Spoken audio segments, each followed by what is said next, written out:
Welcome to the Fox Ballroom in Cecil, Wisconsin for the kickoff of our Winter Warfare Tour. I am the Wizard of Todd. Joining me is the Wisconsin Krispy Kreme Busty Loads. And tonight, for the ACW Heavyweight Championship, Ken Anderson goes up against Chris Jordan, and which is sure to be the hero versus the little boy who looked up to him. Do you have any thoughts on the match, Busty Loads? Yeah, I do there, Todd. It's the former franchise of ACW, Kamikaze Ken Anderson. He's competed all over the world, WWE, NWA, TNA, all over, taking on the young up-and-comer, baby, Chris Jordan, who some are saying is the current franchise of ACW, NWA. Back to you, Todd.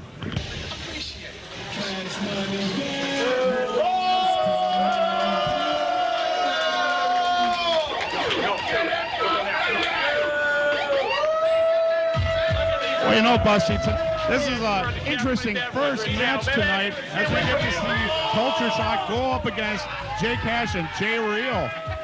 Yeah, you could say I know a little bit about these guys. Last time in Cecil, I had the rest of the midget and the Weasel. And Jay Cash and Jay Real actually coming off a pretty impressive victory over me and my brother Stumpy, but they had to cheat to get that victory. And they were taking on former tag team champions such as Culture Shock. Well, that they weren't. As we know, Culture Shock, they lost the title last month at the ACW Arena when Adrian Serrano and Kamikaze Ken Anderson basically submarined them. A great job of working the rules by Byron. That was one of the greatest examples of cheating I ever saw, and it still makes me sick, Busty Loads. It really wasn't cheating. It was right by the rule book. That's the thing that gets us with Matt Byron. In my book, it was still cheating. That was shyster rules, and it made me ill. God, your book isn't the rule book, and that's what matters. Right. Cash Money are an impressive tag team nonetheless. We got the young up-and-comer and Jay Cash just celebrating over 1, maybe 2 years in the business. Jay Real, a 5-year veteran. Shortstack brand new to the business. And believe it or not, one of the top managers, as much as it pains me to say, in Weasel Flav. Indeed so.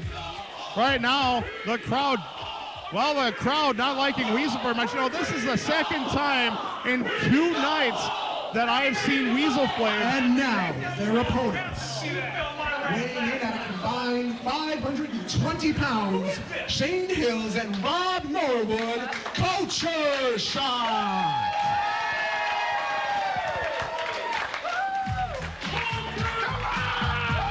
Well, here they are.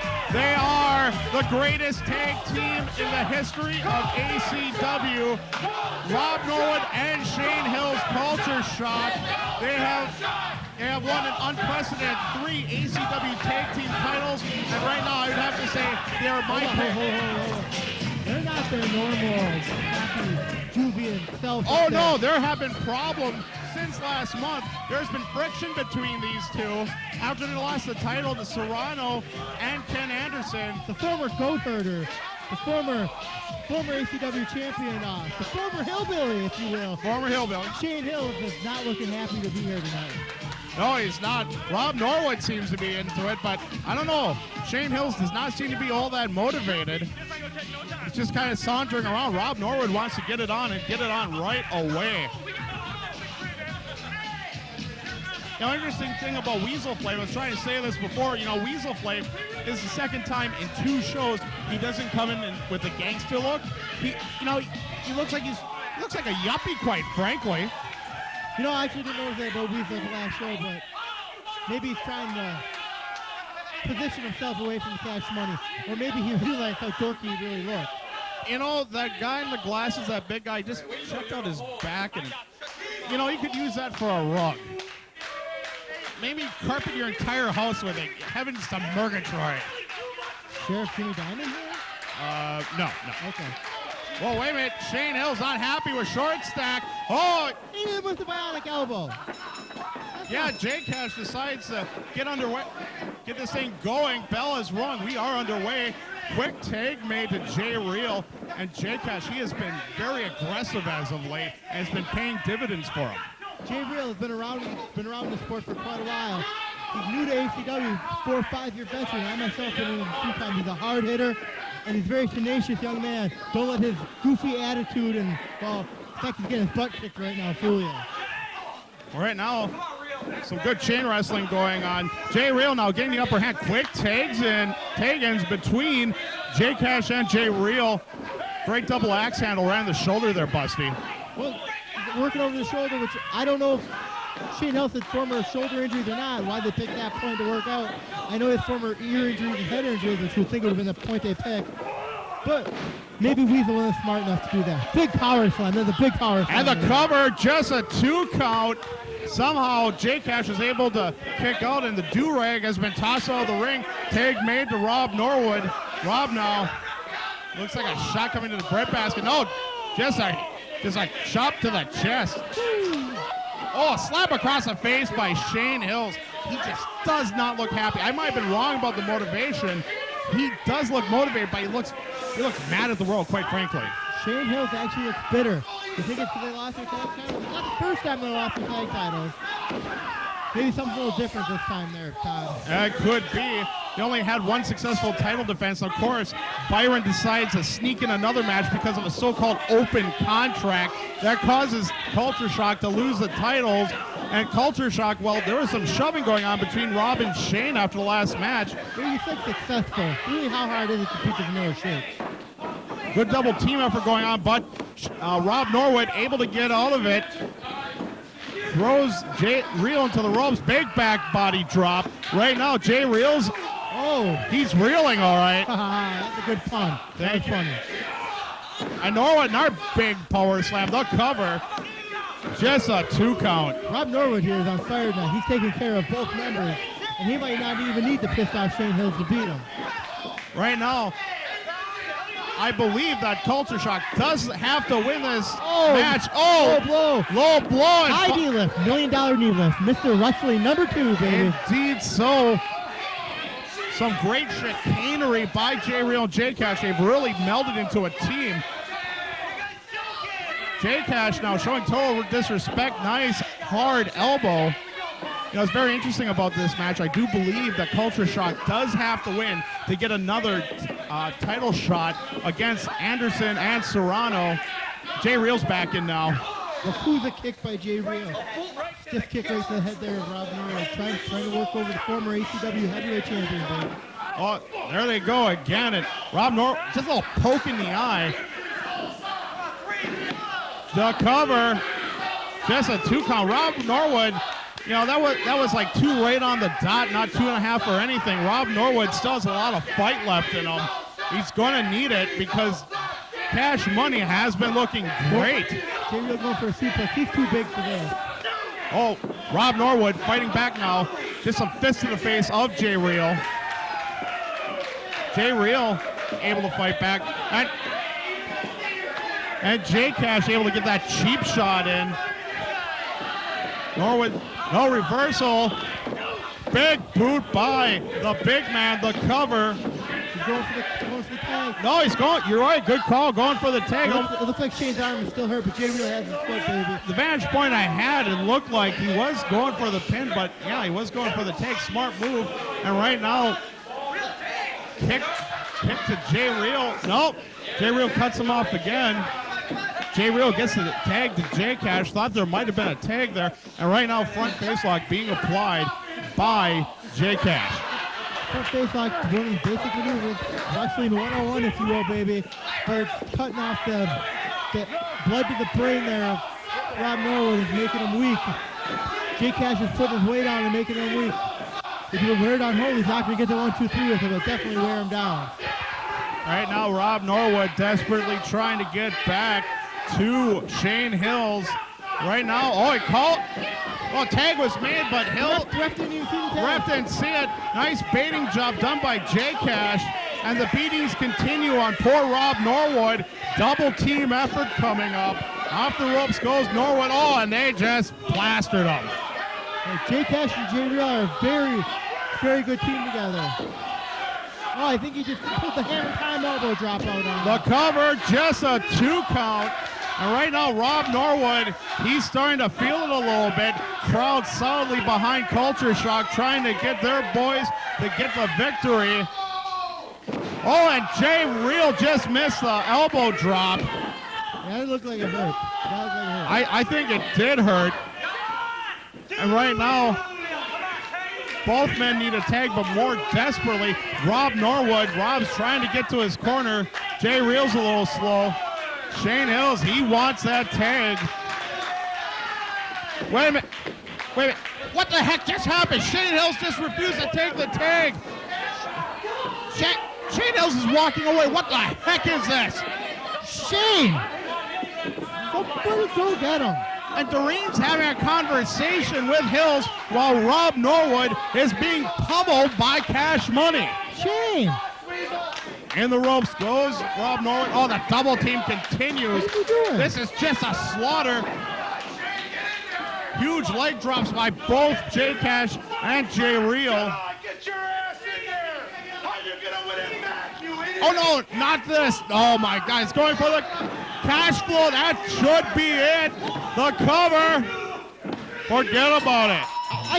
I can't even believe what I saw. Your winners, Jay Cash and Jay Reel. I can't believe what the heck just happened. And now, right now, poor Rob Norwood is going to be subject to a beatdown. All three members of Cash Money beating down on Rob Norwood. Why did Shane leave? I don't know. I honestly don't know. I'm in shock. All three of these guys being, you can only think that Weasel's liking this a lot. But wait a minute. What's Weasel doing? Weasel's trying to get him off. I'm surprised. Whoa, wait a minute. What the heck is this? J-Cat just shoved Weasel. I can't believe that. Why did Shane leave? I don't know why Shane left. This is... Go to Shane?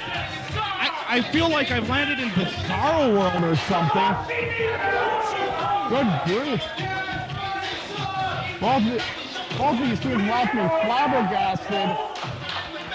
You know, Weasel goes in the defense of Rob Norwood, and Shane Hill leaves Culture Shock. I can't believe this, and we'll be right back.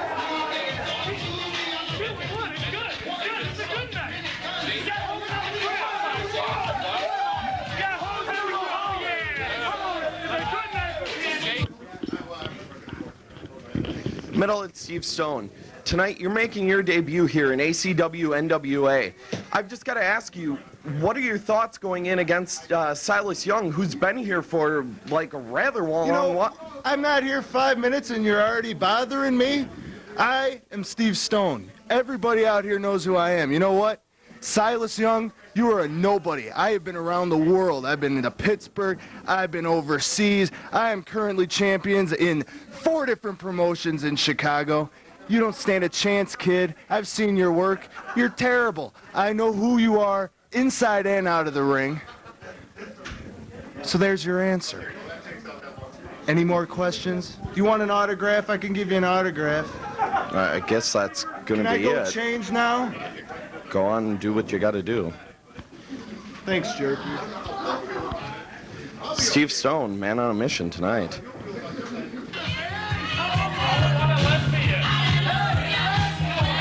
Wizard of Todd here, back with Busty Loads. As we see the return of Tasty Travis Lee and already the people are calling him names. What the heck is with this, Busty? It's been more than a year since Travis been here. It's been over 2 years, maybe even 3. Well, let's hear him speak. Shut up! You want to know something? You want to know the reason I left this company? Shut up!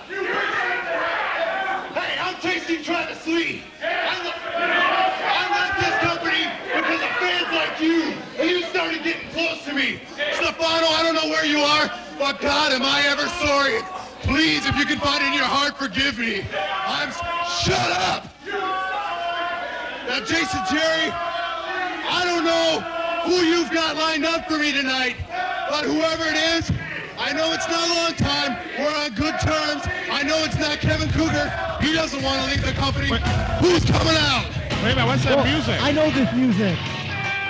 Who is it? You'll be very surprised. I'm already surprised. Wait a minute, that's Red Lightning. What the heck is Red Lightning doing here? Red Lightning got a haircut. Indeed so. Red Light, I haven't even heard him laugh yet. Red, laugh. Oh my God, the Screaming Viking is back. You know, these two have one heck of a history. Former tag team partners. They have a history of more than just this company. Oh, They've had a feud in NFW, they've had a feud in MXW. They've been all over up and down the Midwest. it's really interesting is that they are former tag partners. Jason, Jerry, you gotta be kidding me. Is this the best you can do? Red Lightning? Red Lightning? That's the best you can do? You're my funky, Red. Listen, look, forget about having a match with me tonight. Forget about everything. If you're nice, if you're cool, maybe you can go back to being my flunky, all right? All right, maybe you can go back to being my flunky. You're nothing. You're nothing but a bitch. You're nothing but my little flunky. Whoa, what the heck? You can't imagine Red's not going to be liking that too much. Oh, he doesn't either. Red goes right to work on Travis Lee. Just a right cross of Travis Lee. He's holding his chin like his cheek like it's broken. Red Lightning not the same wrestler as when Travis Lee left the company. You know, and Red Lightning, you know, he was changing even before he left the company. And wow, as it's shown, his metamorphosis is complete. He's not going to take anything for everyone. But I still saw that trademark laugh of his. That is unreal.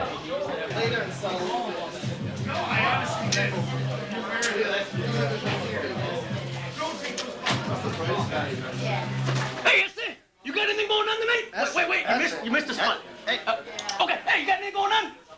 going on where? Tonight, man. No. Hey, because I got a match with a couple of vatos. What's a vato? You're a vato. I'm a vato, but a couple pendejos. That'd be squirrely in your terms. Oh, okay. Yeah, man. Yeah, I'll go out there. Well, no, you don't eat these squirrels.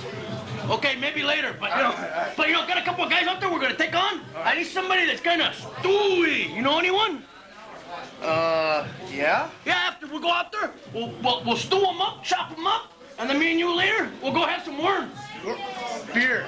We got Oh, drink worm. beer. Tequila, ese. I got some Jose Cuervo with the worm. You know Jose Cuervo? Yeah, you ever had a worm in you? No. Yeah, come on. After the show, after we beat these guys, I'll put the worm in you. Come on, what do you say? Orale! Okay, hold on. Well, anyway, we're waiting here for the entrance of Steve Stone. Steve Stone is an up-and-comer from the Chicago area. Wait a minute.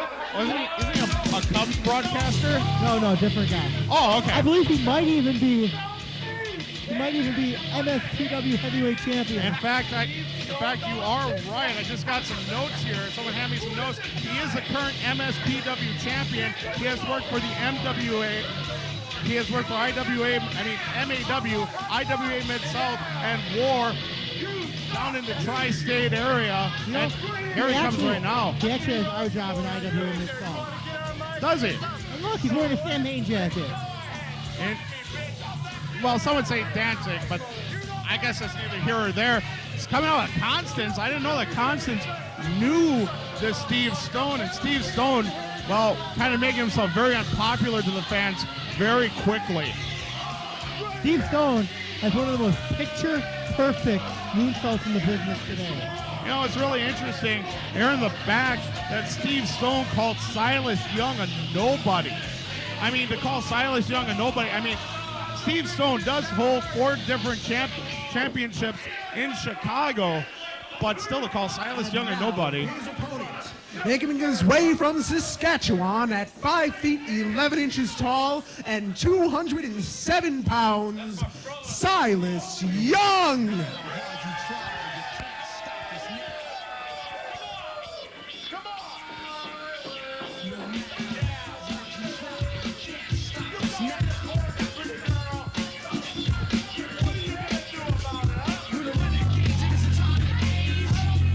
Not just the shiny pants on. Yes, she does.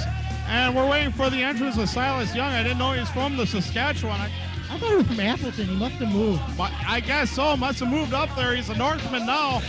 Obviously, here he is. Silas Young. Still very popular here with the fans of Northeast Wisconsin. Gets his props here in Cecil. And he has his work cut out for him tonight, I think, because everything I've been reading, everything I've been hearing and seeing about this Steve Stone indicates to me that he is one tough cookie. Steve Stone is perpetuator of the strong style, high impact, hard hitting, stiff style of wrestling. And Steve Stone's not looking very, very impressed with Silas Young, kind of mocking him a little bit. Steve Stone's been in the ring with some of the toughest wrestlers in the world. Silas Young won't intimidate him. Right now, crowd solidly behind Silas Young. You know, from what I've heard too, from the notes that I gather, wrestling wasn't even his favorite sport in high school. He was a baseball player for Island Park, Illinois. Steve Stone is an avid White Sox fan, this is true. And actually a shot at professional baseball, but he decided it wasn't rough enough for him. Well, I would have to say the sport of professional wrestling is a lot rougher, if you will, than the sport of baseball. You know how you said he wasn't intimidated by Silas Young? He wasn't intimidated when he stepped into the ring with Raven. He's been in the ring with guys like Raven. He's been in the ring with the Rotten Brothers, some of the toughest men in the world. He's not going to be intimidated by Silas Young, but he's in for a surprise as the young up-and-comer, and quite frankly, I'll say the ACW Rookie of the Year will dominate Steve Stone's night. Right now, Silas Young going to work on Steve Stone, has him in an arm wringer right now. Stone trying to get out of it. Reversal. Stone now working on the shoulder of Young. Young trying to find a way out. Kip up. Nice little cartwheel and reverses it himself. Fouls it up with a great leg drop right on the arm, and Steve Stone is hurting a little bit. Finding out that Silas Young is no pushover. No, Silas Young isn't a pushover. And the only one who I think in this building who thinks he is Steve Stone. I'd have to agree with you on that. And right now, Silas getting Steve Stone up. Crowd solidly behind Silas Young, as they always are. They love his style of wrestling. Right now, Steve Stone applies a hammerlock right to the great chain wrestling here between the two of them. Oh, I agree. Definitely. Another cartwheel. Another great reversal by Silas Young. Exchanging those wrist locks like they are. Steve Stone decides to backside in the ropes. Off the ropes goes Young. Ducks a punch. Flips over. Ducks a clothesline. German suplex and goes around to a front face lock. It was more of an amateur takedown than a German suplex. Well, really. that it was, but started off that way. Yeah, it wasn't. Yeah, it wasn't bad. Speaking of amateur wrestling, a lot of great mat wrestling going on right now. And I honestly don't know if Silas Young has any amateur background, but he's been in there with Serrano a couple times, so he's bound to be something. Yes, that he has. Right now, both men, they're going at it. It's been back and forth so far for a seesaw battle, and right now, Young's being backed up in the corner. This cannot be good for him. Huge chop by Stone. Oh, and now, you don't want to trade chops with either one of these men in the ring, guys. Indeed not. Right now, Steve Stone's going off the ropes. Huge shoulder tackle by Stone. And trip up by Silas Young. That's more of a veteran move. And Constance gets involved. I'd say Constance do better to stay out of this match. But however, that paid. He took his head off with that one. That was huge. I don't know what the heck Steve Stone is complaining about. The chop? The chop looked like it hurt. Even now? Have you ever been chopped? They hurt. Okay. I don't, it's not that I don't believe you, but it seemed like he recovered, and then it started affecting him again. Snap suplex, nicely done by Steve Stone. Whoa, Stone almost. It's a brainbuster of types. Like a suplex DDT brainbuster type maneuver. Oh, tries for it again. Young able to reverse at the cover. Just a 2 count. Right now, Steve Stone has him set up again. Falcon's arrow slam. That was huge. The cover, just a 2 count. You know, our referee, Nicholas Loken, has been on top of everything so far. That is Nick Loken, isn't it? That it is. He's a chubby little guy. And right now, while Steve Stone is complaining with Nicholas Loken about the count, what I heard, Nicholas Loken is a fine referee, and I may be mistaken, but I think it's Nick Loken and Steve Stone's ACW debut. That is correct. Steve Stone, using brains as well as brawn, holds on to the ropes. Silas Young, he goes for a ride. And right now, puts a reverse chin lock on Silas Young. Todd, what did they say on Steve Stone's butt? I'm sorry, what? What did they say on Steve Stone's butt? I have absolutely positively no comment. Did it say got metal on his butt? Oh, what it says. Yes, it does say it got metal. Why? I don't know. All right. I wonder if he got metal. Meanwhile, Silas Young trying to fight all of it. He does. Oh, but cut off by Steve Stone. Steve Stone showing that he is a veteran in this sport and knows perhaps one or two more tricks than Silas Young, who is, well, he's a little bit more of a rookie now, but he's not exactly a grizzled veteran yet. No, he's still paying his dues. That's a given. Oh, Young decides to kick out of it. Drop toe hold. Nice little kick. He's called for something. Tornado DDT, and right now Steve Stone's in a world of hurt. In goes Young, and nicely baited by Steve Stone. Hurt as he was, able to accomplish that feat, and huge series of bombs. And right now, like a sky-high backbreaker and a sky-high sitting power bomb. Indeed so. I think if he could have capitalized on that and made the cover, he might have got the 1, 2, 3. Here's the cover. Just a 2 count, but he waited too long that time, Todd. He waited too long. I would have to agree with you. And right now, Silas Young is in a world of hurt. Fireman's carry position. Silas able to get all of it. Silas now countering. Has him in a fisherman suplex position. Gets him over. Fisherman brainbuster looked like. Black Tiger DDT. Really? Really? Okay. Count is being applied by Nicholas Loken. Both men are down right now after that great move. Crowd trying to get Silas Young up. Steve Stone's the first to his feet. And here we go, nose to nose and toes right in the middle of the ring. They're trading rights. Interesting to see who gets the advantage, and it's Silas Young. Inner ropes goes Silas. Flying burrito by Silas Young. Says one more time. Cartwheel clothesline there by Silas. Indeed so. Shoots him into the corner again. Silas now measuring him. A little too late as Steve Stone's able to capitalize. Huge power slam by Silas Young, the cover. Power slam is not a regular part of Silas Young's arsenal. He's more of the high-flying, flippy guy. And he breaks out some power moves there tonight, Daddy. Indeed, so almost got the 3 count with it. Some stiff forearms by Silas. Into ropes goes Stone. Stone able to counter. Great swinging net breaker. The cover. Just a 2 count. And right now, Steve Stone looks a little frustrated. He's wondering, what does it take to put away Silas Young? We haven't seen either one of Steve Stone's finishers, the moonsault or his variation of the F5. Indeed not. Throwing him in the ropes again. Silas able to counter. Gets him over with the cross body of the cover. Just a 2 count. Silas Young now is starting to wonder what it takes.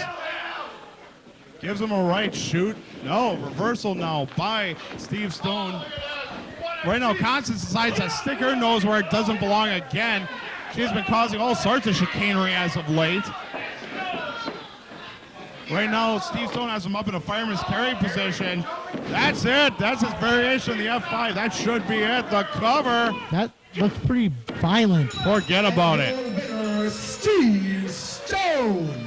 I'm actually surprised that Steve Stone got the victory, but it was Constance with Constance's help that he got it. Yeah, some great interference by Constance, and that was the difference maker in the match. Silas Young put up one heck of a fight, but in the end, Steve Stone able to get the victory, which is, what's Constance doing now? Good grief. She has no business doing that. What the heck's the matter with her? Constance now just kicking Silas Young as a double team effort. Someone has to do something about this. Nicholas Woken trying to restore order. You go do something. I'm not going to do something. I'm not a trained professional. So? While the double team continues, well, you are. That's a long ways to go. Oh, I see. Meanwhile, Constance going, this is unreal. I can't believe that, Constance just taking advantage of, wait a minute, that's Josie Justice coming in the ring. Josie Justice now, oh yes, Constance right where she wants her. Josie Justice still irate over last month. I didn't even know she was here tonight. At the ACW arena, when after she beat Constance, Constance decided to cheap shot her and fought her all the way back to the locker room.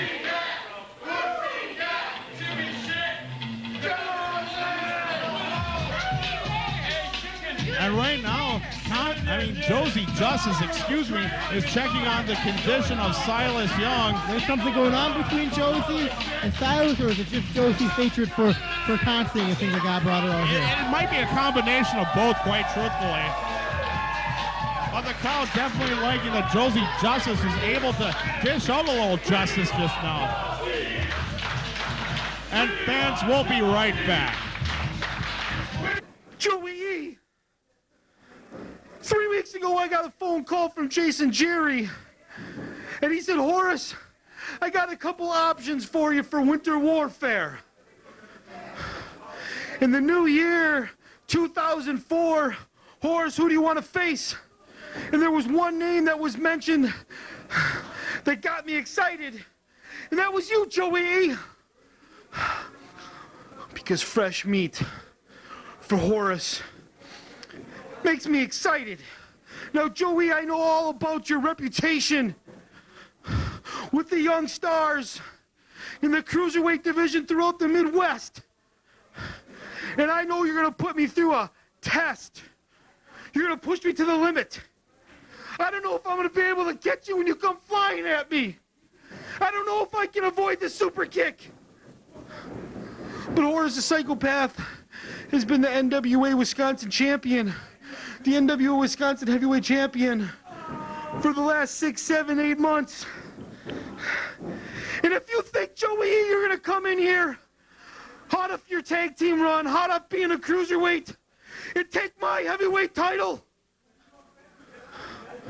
you're crazier than I am. So, Joey, in our first ever singles match, right here on ACW, All-Star Championship Wrestling, the ultimate cat and mouse. And I smell cheese. I smell cheese. I smell a mouse. I smell a cat. I smell defeat for you, Joey.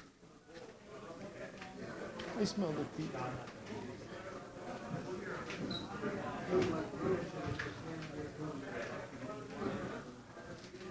Entering first at a combined weight of 420 pounds, accompanied by Matt Byron, Dysfunction, and Adrian Serrano.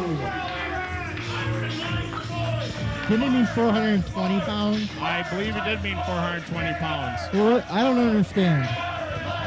Well, it's not important that you do. So, God, we got one half of the ACW Tag Team Champions coming out here now, Adrian Serrano. Indeed so, and a person who, quite frankly, gives a bad name to chicanery and dysfunction, and a person gives a bad name to sophistry in the form of Matt Byron. Who's this with Byron? Who's with Byron? I don't know. I don't know who the heck Byron's abusing now. Looks like one of the ring girls. Oh, it's one of the ring girls. I don't know. Right now the crowd. You know, they have to take on Vato, Jose Guerrero, and a mystery partner. Yeah, the mystery partner. We don't know who that mystery partner is. Do you think it could be someone in his family? You mean a Guerrero? Maybe Lasertron or the Gobbledygooker. Lasertron? Yeah. Oh yeah, Lasertron's in the family. Yeah. Or maybe there's like an old burrito you can get to buy. I don't know. Maybe the dog from Taco Bell. That could be. Yeah. Well, whoever it's going to be, you better believe he knows how to fight cheating. What the heck is Matt Byron doing to Nicholas Sentowski? There's no need for that. Once again, Matt Byron trying to throw around people. Oh, I get it now. In a lower position. 420 pounds, I get it. I see dysfunction, I get it.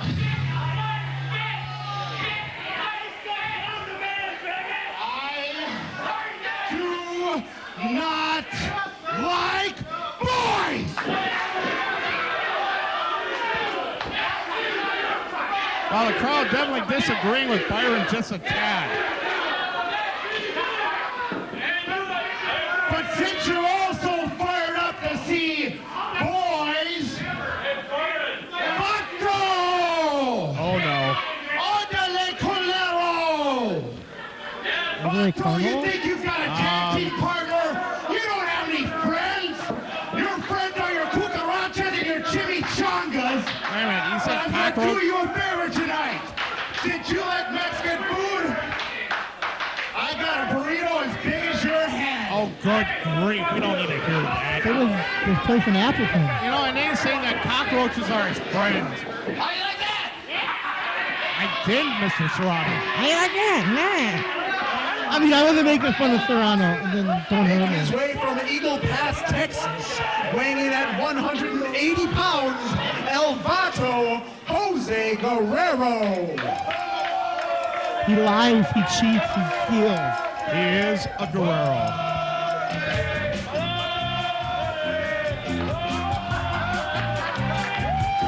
And there he is right now, the purveyor of the most feted burritos in the entire world, Jose Guerrero. The most famous burritos in professional wrestling history. Indeed so. And what a huge opportunity for... Oh, El Vato getting his props. And right now, Matt Byron's not liking this event. And anything that Matt Byron does not like, I love. I'm going on record. His partner, the cookie. This second. You gotta go to charisma school because he ain't got none. Whoa! Whoa, that was quite a statement. Tell you one thing. If you think I'm gonna get in the ring with these two pendejos right now, you're a baboso. What? Because you know what? I got a friend back there. He has a friend? A friend, it's not family. Last time I was here. But you know what? I gave him some stew. And he wants to come out. It could only mean one So person. bring him out. It has to. Oh, It's the hardcore lumberjack, Dinty Moore. There's no doubt about it now. Dinty Moore definitely is. He's coming to the ring to help out El Vato. This is very interesting. I hate to coin a phrase, but business is about to pick up. Indeed so. No, very interesting. Actually, Todd, Dysfunction and Dinty Moore wrestle each other in their first match. Yes, they did. Ever in ACW. Yes, they did. I was there to witness it. Dysfunction had a better attitude, I might have, than now. And interestingly enough, Dinty Moore had a much worse attitude. Well, Dinty Moore just recently has enjoyed the fans. They love his toothless little face. Indeed they do. And right now, I think that's a good choice by El Vato. You have a guy like Serrano in there and a guy like Dysfunctional. Why not get a guy like Moore? And here we go right away. We are underway right now. And both Moore and Vato are going to work on Serrano. Dinty Moore just threw a drop kick. Good grief, the guy's 270 and he just throws a drop kick. He's at least 270. At least. And right now, Vato and Moore, they're ruling the roost. I don't think they're ready to meet Dinty Moore. And quite frankly, could only spell bad news for the Byron dynasty. You know, this is a huge opportunity for Moore and Vato. Dinty Moore just threw Vato outside the ring, yeah. What a huge opportunity this is for Moore and Vato. You know, Dinty and Jose actually wrestled each other last time we were here in Cecil. I think he mentioned it. I think I mentioned it. Oh. It's worth 3 times though. You know, I think they wrestled each other last time they're here in Cecil. Okay, that's enough. Meanwhile, so you know, Todd. Meanwhile, Moore's trying to get his licks in too, helping El Vato, his newfound friend appears, and Every time he lands from that, there's a sickening thud. And you can only think that someone has died. It sounds like dropping a piece of raw liver on the floor. That would best Dinty Moore, since Mick Foley retired, Dinty Moore may be the new hardcore icon of professional wrestling. He very well may be. You know, as I was saying, if Moore and Vato can win this matchup, they're beating one half the tag team champions. You got to figure that they're right up there in the hunt for the title. They're beating one half of the tag team champions and one of the top contenders for the ACW, the NWA Wisconsin championship in Dysfunction. Oh my goodness. Chicanery outside, and Serrano right now is trying to put El Vato into some sort of crossface. Looks like Moore is getting the better of it on the outside, while Serrano is in control of El Vato. Oh, I can't believe what Moore just did right on a railing. Yeah, I'd say when he got hit, but I'm not allowed to. We can't. Oh my God! What carnage by Moore! Meanwhile, back in the ring, he's walking the chairs like Bruiser Brody. He's walking the chairs. Fujiwara armbar being applied by Serrano on El Vato. There's something going on in the ring? There's something going on in the ring. There's something going on outside of the ring. Chicanery mayhem has taken place. This is just incredible. Vato fighting for his life right now. Oh my God. There's too much action. Where's the ref? I think the ref is trying to get the two combatants on the outside to the inside. Right now, Vato trying to break out of Serrano's move, but Serrano very wisely working on the shoulder of El Vato. Meanwhile, outside, great. Right now, kicked in the face by Dysfunction. God. While he was holding that chair. Bad news for Moore. That was just... This is one of the most violent tag team matches I have witnessed here in ACW history. My God. And right now, Moore and Dysfunction, their love for each other is certainly not lost. They only went up against each other last year. I think there's a reason why they only went up against each other once, because they didn't want to kill each other. Right now, there's a bell. We're underway. We weren't underway before, but we are now. And right now, Vato's already in a huge disadvantage thanks to the moves by Serrano. Vato able to counter back elbow. The match just started. And it's already one of the most violent tag team matches in the history of this league. Vato favoring his left shoulder, his right shoulder a little bit, but still able to do some work on Serrano. But meanwhile, Serrano just caught him, and it's bad news for El Vato. Wow. Dinty's finally getting up after taking the pull. Tag made to Dysfunction. Dysfunction off top ropes, double axe handle. And right now, it is his left shoulder, my bad. Left shoulder being worked on. And El Vato, arm wringer. Todd, it is normally the left shoulder they work on El Vato. And why would that be? I really don't know, to be honest with you. But it is nevertheless. Perhaps he's a southpaw. I'm not entirely sure. I haven't noticed it before. He is from south of the border, isn't he? Yes, that's one way to put it. Meanwhile, I know he's from Texas. Meanwhile, interesting wrist lock being applied by Serrano. A lot of pressure being applied to the wrist and shoulder areas of El Vato. Vato's hanging in there tough. And Serrano wisely dragging him towards Dysfunction, possibly to get a tag. You can only think the Stew Boy. And Serrano decides to bait in the Stew Boy. Dinty Moore not liking anything about this, allowing the double team. Guerrero can't stand in there and fight with Serrano or Dysfunction for that matter. He can't sit there and fight with him. Indeed not. And Dysfunction decided to fake the tag, and Dysfunction comes back in. I mean, they would have gotten it anyway, but it's the principle behind it. And Dysfunction now going to work on El Vato, a weakened El Vato, who ended up getting into a shoot fight against Adrian Serrano, not expecting more of a wrestling match. Knee right to the face of Vato by Dysfunction over and over again. The Stew Boy decides to come. Huge back elbow by Dinty Moore. That looked like it hurt. This could be the opening that Vato's been looking for. Dysfunction dragging him back in. Very wise. Gets a tag to Serrano now. That time it was clean. And Serrano working on the back now of Vato. Jose Guerrero lying in a heap on the floor. You would think Serrano would know enough to keep working on the same body part that's hurt. And Moore trying to get him to save his newfound friend. I thought there might be some possible dissension between these two, but they seem to work really well. And right now, Dysfunction first double chin lock being applied to Vato. Vato is in a whirl of hurt. It's going to take a lot to make El Vato quit. I mean, being a member of the Guerreros. Oh, nice counter by This crowd is naughty. Yes, they are. Tag made to Serrano. Oh, cut off El Vato.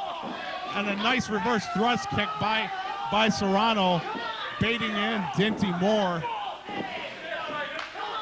Serrano now, scoop slam it looks like, and it is. Taunting Moore some more, trying to get the big man's ire up. 2 count on the near fall. Why would you want to make Dinty more mad? I wouldn't want to make, even if I was Adrian Serrano, I would not want to make Dinty more mad. Huge splash by Serrano. Once again, taunting the big man. Bart Sawyer would probably want to make Dinty more mad. Well, I'm not going to comment about Bart Sawyer. He wants his hat back, I heard. Yeah, his actions speak for themselves from what I heard, but that's okay because back in this ring, huge forearms being delivered by Serrano. Tag made to Dysfunction. Once again, they cut off El Vato before they can make the tag. Serrano has them all set up. Dysfunction's just measuring him. Huge guillotine leg drop. The discapitation leg drop. That's the cover. That could have been it, but Moore comes in for the save. Moore, although he hasn't been tagged in tonight, has been very active, trying to get in, trying to get saves for his partner. Tag made to Serrano. Has Serrano set up. Kind of an elbow drop. Springboard over the top rope. The cover now. Just a 2 counted. Moore again. Yeah, Moore of the House of Fire. He wants in there. He wants a piece of these guys. Indeed so. And right now, Vato, so tantalizingly close, but yet so far as Adrian Serrano cuts him off. Right now. Bow and arrow, indeed. And right now, Vato, he's very close to the ropes, but will he be able to stretch out enough to get him? I don't think he can. This could be it for Vato. I think people need to keep a hold of the tag rope in order to make this lead. And right now, Serrano decides to bait in Moore once again. Actually, a pretty wise move, I think. Allows a double team. So they didn't take advantage of the double team as they could have. No, they didn't. It's a good call. Has him all set up. Shoulder breaker on El Vato. Right back to the left shoulder. Wow. I haven't seen a shoulder breaker in years, Todd. Well, you just saw one. It was a beaut, too. It was very reminiscent of Papa Shango. Indeed. Dysfunction has been tagged back in and right back to that left shoulder. He's saying to heck with the back. Working on that shoulder. It makes sense to work on the left shoulder. They worked it earlier. Oh, indeed. They work it over now. Well, that's what I would do. If I could, but no. Meanwhile, tag has been made to Serrano. And Vato trying to get a cover, looks like, or just trying to get out of that hold by Dysfunction. No dice. Tags made to Serrano. Serrano now has Vato set up right in the middle of the ring. It's like roll up by El Vato, the cover. Just a 2 count. And right now, Dysfunction deciding to do some chicanery to Dinty Moore.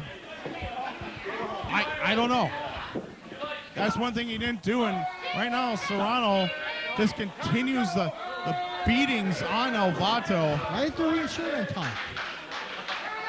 I don't know. Why are you asking such questions? Meanwhile, Vato able to counter, able to throw Serrano right into Dysfunction, slowing him down. There's a tag, and the big man is in, and things are about to get ugly. Well, ugly, Claw. It is Dinty Moore. It is indeed. He's not a pretty man. No, he's not. German suplex. Good call. Oh, roaring elbow. I'm proud of you, Dinty. I'm proud of you. And Dinty now running roughshod over both Serrano and Dysfunction.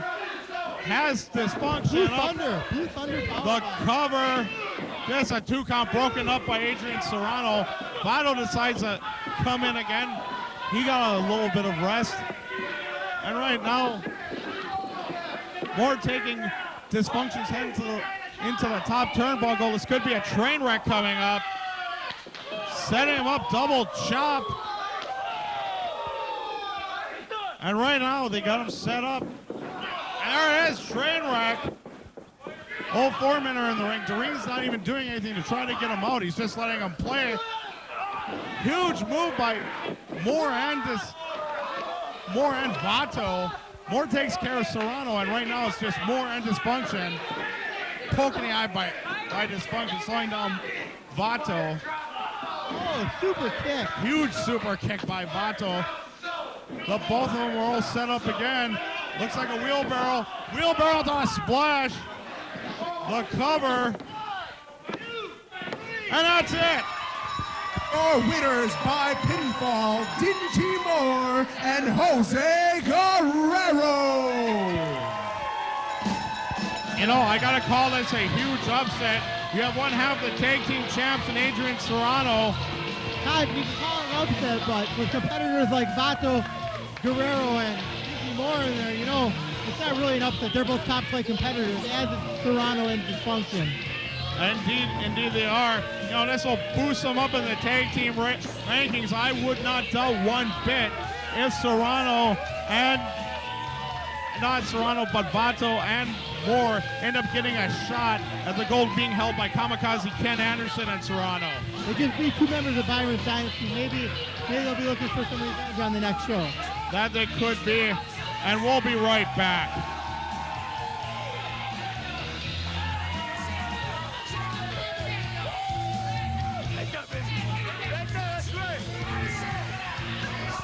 All right, Matt Byron. I was just reminded that the Byron Dynasty still does hold the ACW Tag Team Championships.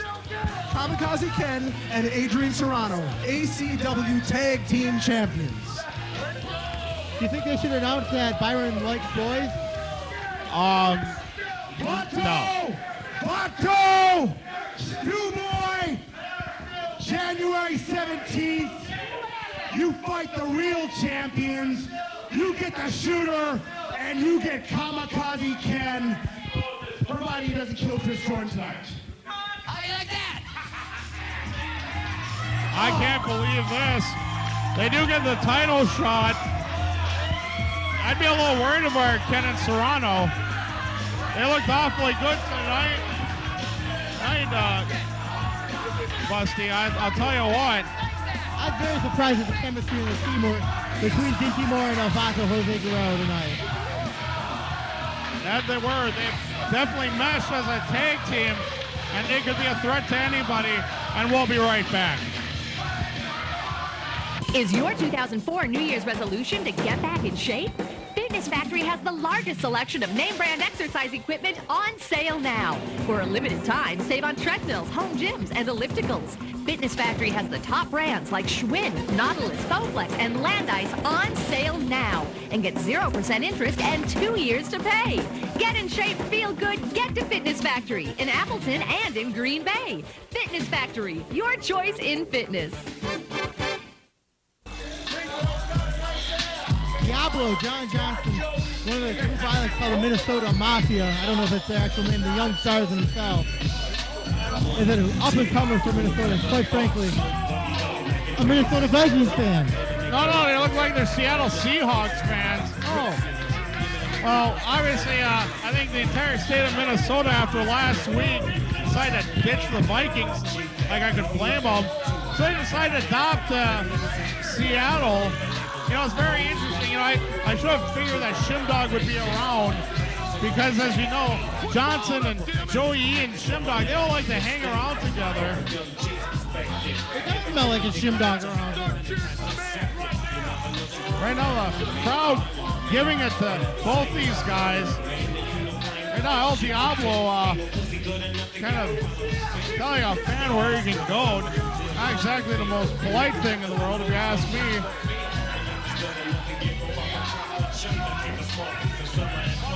They're in for a surprise though tonight. If they saw him in the back, they probably took him for granted. They're in for a surprise.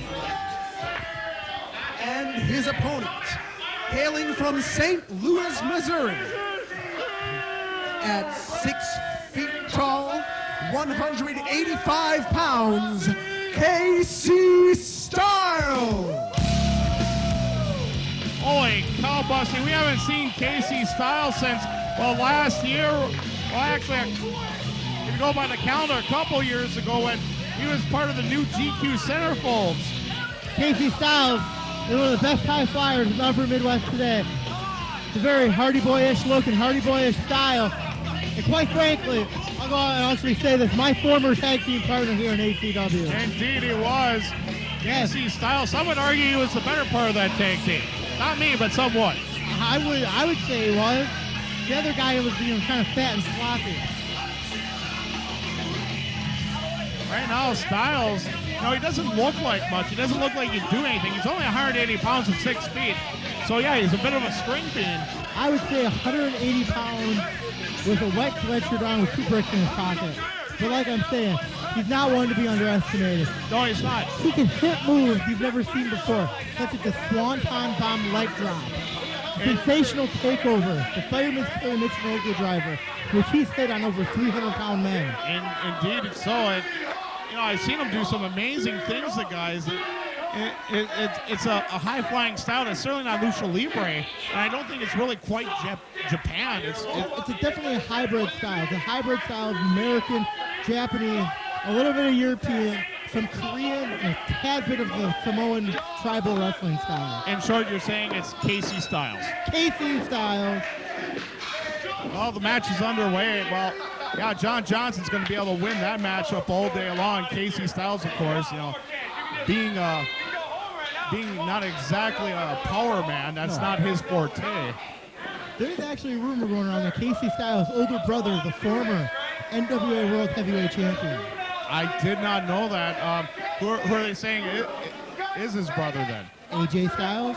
AJ Styles. At least that's what they were talking about when he was wrestling down in Georgia. Well, I don't know anything about that. I don't know about the relationship between AJ and KC Styles. I suppose I couldn't totally put it off, but I kind of have my doubts, Busty. Yes, and they're not to be confused with Joey Styles or Marco Styles. No. Well, meanwhile, these two are looking to hook up again. Collar and elbow tie-up now. KC Styles puts in the wrist lock, reversal. Have some good chain wrestling going on. Here's an interesting, KC Styles actually had the Upper Midwest Match of the Year with Rob Norwood in 1998. That's something I did not know. It's a good piece of history. Just shows what kind of a competitor KC Styles is. KC Styles is a 7-year veteran with years of experience. I would say at least 1,000 matches under his belt, and has wrestled all over this country. He's wrestled up in Minnesota, up in Canada, down in IPW, down in Florida. He's wrestled in Georgia for NWA Wildside. All right, now, wait a minute, what? And he's talking trash. Well, KC Styles is, and it has to be a little bit disheartening when someone just pops a good move on you and tells you where to go, and you all weigh him by about 50 pounds. At least 50 pounds.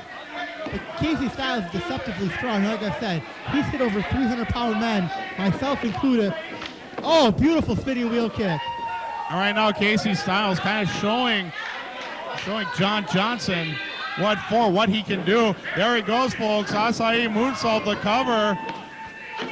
He made that just look so easy. He does. He's an amazing athlete. And right now, what's amazing to me is that he'll be methodical, and all of a sudden he'll hit it into high gear, much like a running back looking for a hole. Once he sees it, he's gone. Styles now up to the top rope. And Johnson, he was able to measure that perfectly with that tackle. You know, you're talking about Casey Styles and methodical style. He's a ring veteran, and you don't become a 7-year veteran with a style like his without knowing when to hit the high spots, when to hit the top rope dives, when to do that. Most people with this style have a career that lasts between 3 and 4 years. He's a 7-year veteran. He knows what he's doing in there. Right now, John Johnson choking him on the ropes. Nicholas Loken putting a count on this time as well, trying to get him off. A couple of shortcuts being taken by El Diablo. Oh, and they're a Shimdog. I don't like that Shimdog guy. I don't like that Shimdog either. What kind of parent would name their kid Shimdog? Obviously, someone who hates their child. I can't think of anyone else. Meanwhile, John Johnson back to work on Casey Styles. Styles trying to fight out of it. Cut off, though, the power of John Johnson kind of taking over just a tad bit. Johnson out, another huge forearm to Styles. Casey Styles is full of heart. He's not one to give up. He's not one you're going to pin easily.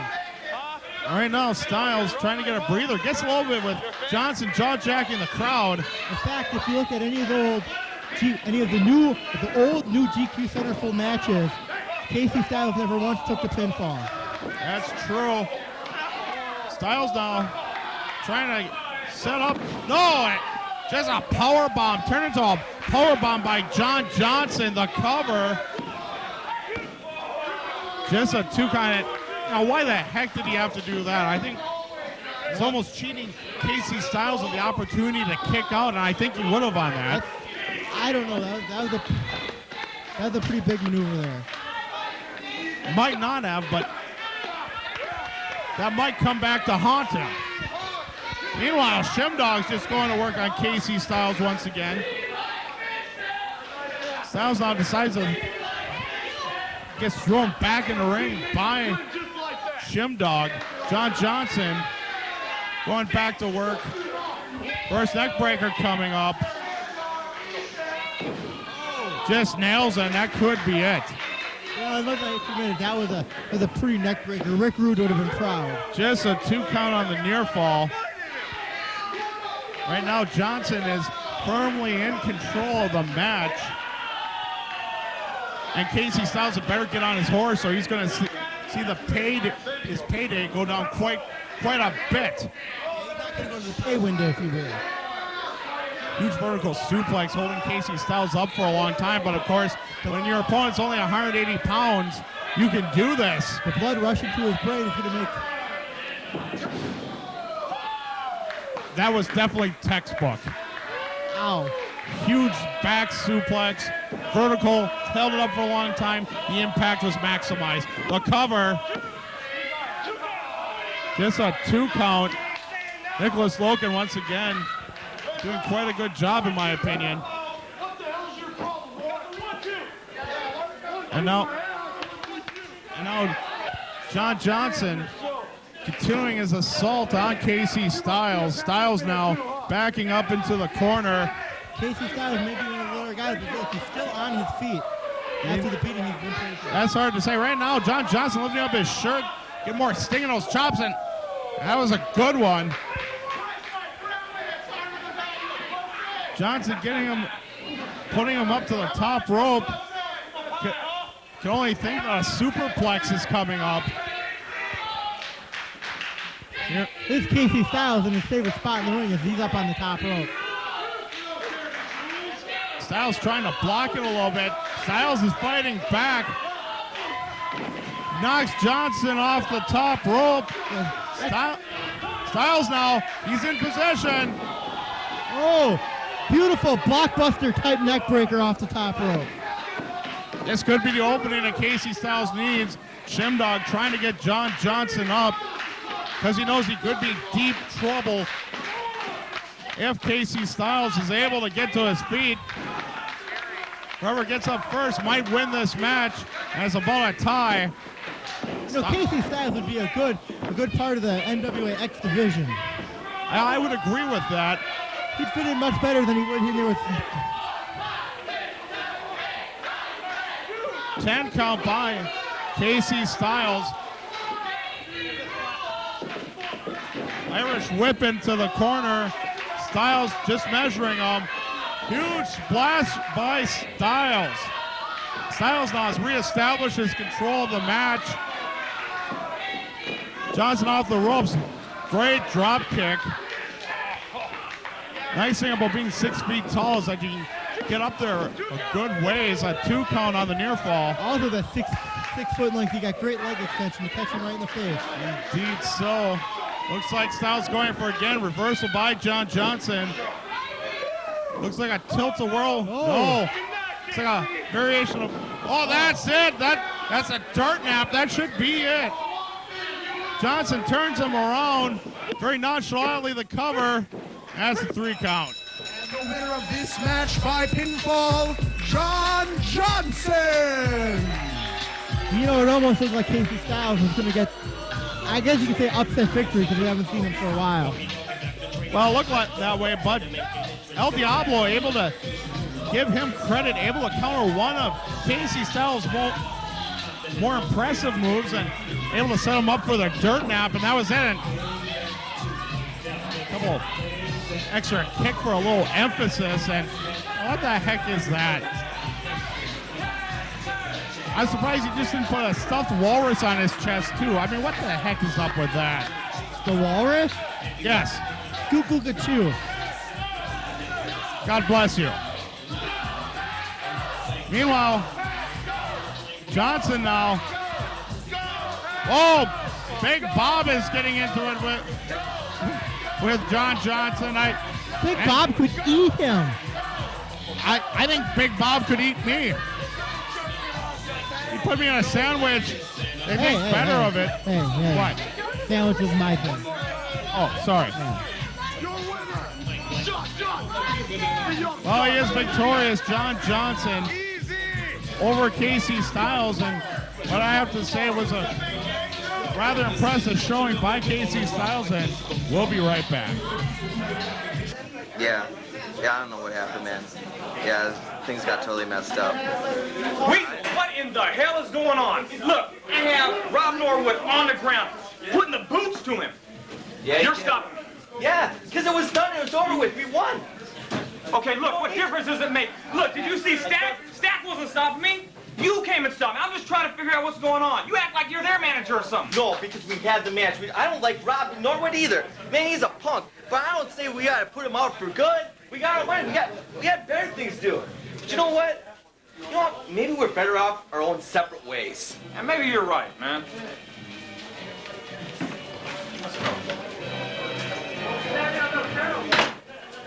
All the way live from Cecil, Wisconsin, returning to the broadcast table, the voice of ACW, Matt Byron, Wizard of Todd, giving me a beer at this time, along with the Wisconsin Green, Busty Loads.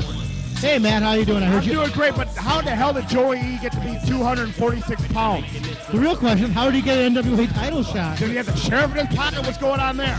I don't think you want to answer that question. I'll tell you what, Joey E is getting a rare opportunity. He's an X Division kid. He's a tag team wrestler. But every once in a while, a promoter will see something in a kid. Apparently, Jason Cherry's seeing that right now and give the kid a chance to shine. So right here in Cecil, Wisconsin, Joey E's going to get his shot to go toe-to-toe with the heavyweight. Not only a heavyweight, the ACW NWA Wisconsin champion. We're talking about Horace the Dingbat. You really can't look past Joey E. He is one hell of a competitor. But like you said, he's mostly X Division or tag team competitor with the Shimdog. And I frankly think Horace the Psychopath would be too much for him. Where's my beer? You were supposed to get me a beer, and I'm nuts. I'll tell you what, it also might be good for Joey to have a change of pace. He's had X Division opponent after X Division opponent for a long time. Opponent, the current NWA Wisconsin heavyweight champion. He comes from Happy Valley and weighs in at 246 pounds. Horace the Psychopath! Lollipop Luskill blaring in the arena, the champion. Ed Schumann must be proud of this. A dingbat is the NWA Wisconsin heavyweight champion. We're talking about Horace the Psychopath. And as always, he's looking ready. He's looking pumped. He's looking slightly deranged. As much as you want to talk about Horace, he has beaten a few members of the Byron dynasty. I can think of Dysfunction right on the top of my head. That was a big schmoz. And as you'll see how well we recover with the tag team champions. Austin Aries is returning to the X Division, returning to NWA ACW coming on January 17th. The X Division Gauntlet. Kamikaze Ken's going to beat the ever-loving dog snot out of Chris Jordan tonight. And I'm going to take home not one, not two, but 3 ring horns. That's a lot of... Why do you get to take him home? I'm Matt Byron. Look at me. I heard you like boys. Don't believe what you hear. You know, one little mistake, one little error. Oh, future kick! Future kick! Joey E got the shot right in. He waited for it. He was patient, and he took advantage of Horace's limited attention span. Kid, you better get on him, and you better get on him right now. I was wondering if Joey was actually going to compete with Horace the Psychopath. Obviously, that answered my question. If he can keep up with quick maneuvers, with sudden maneuvers, with maneuvers taking advantage of Horace's ADD, then yeah, Joey has a shot. Anyone has a shot. The future kick right at the beginning will definitely put Joey in contention and give him a better chance. Look out for him. He knows what he has to do. Tope Con Halo right there by the young kid right on the NWA champion. Maximum velocity, maximum impact, Joey E. Horace outweighs him, ring out to the side by about, what, 70 pounds? At least. At least 70 pounds. But the kid is working smart. Horace is befuddled right now. I'm very interested in Horace in his interview said that this is fresh meat, but I'll tell you what, this meat fights back. Oh, vicious kick to the head. Series of martial arts maneuvers standing into a Giri. Oh, forearms. Norman, you do not want to go toe-to-toe with Horace, especially for Joey E. He's going as quickly as he can. Lays that forearm in. Joey E seems to be much more of a serious wrestler when he's not tag teaming with the Shimdog. Double knee lift. I'll tell you what, he doesn't have the distraction of the young stars or even JC Johnson anymore. Beautiful leverage maneuver there into a drop kick in the corner. Joey taking advantage of his flexibility here. Lion salt. Arabian press actually there, Matt Byron. You know, man, It's a little bolt. You're right. the executive committee set up this match because they wanted to see how Horace would go there against him in the X Division. Right now, it hasn't been good. Well, the executive committee's on crack, qualudes, crystal meth, marijuanas, Xanax. No, wait, that's someone else. That reminds me, how's Dysfunction feeling? He's a little befuddled right now, but he's doing great. Good to hear. I hear he's putting the call to Bart Sawyer, actually. Right now, the chance. I heard he wants his hat back. He can keep on waiting for it. Look at Joey. I am so impressed with Joey right now. He's tenacious. He's not letting Horace catch his breath. He's measuring every move. He had a game plan going in. But the brawlings will begin. And Joey E better stay the hell away from that. Matt Byron, your honest opinion, what do you think Joey E's chances are of coming away with the title tonight? About the same chance as Sheriff does of hooking up with Paris Hilton. That would be none of those. Yes, indeed. I shut up Busty Loads. Yay me. No, that's a first. Joey E showing complete disregard for the authority. Well, it's not authority, it's Jason the Reed. You know, Matt, the last time you shut me up, I got beat up by a vampire. Joey went out the second rope, go for that double sledge. Horace met him with that big forearm. Horace is getting fired up right now. Horace taking the best of Joey in his arm for additional load of his own. You know, Horace told me once he just has to attack the man in the middle. I don't know what he meant by it, but that's what he told me.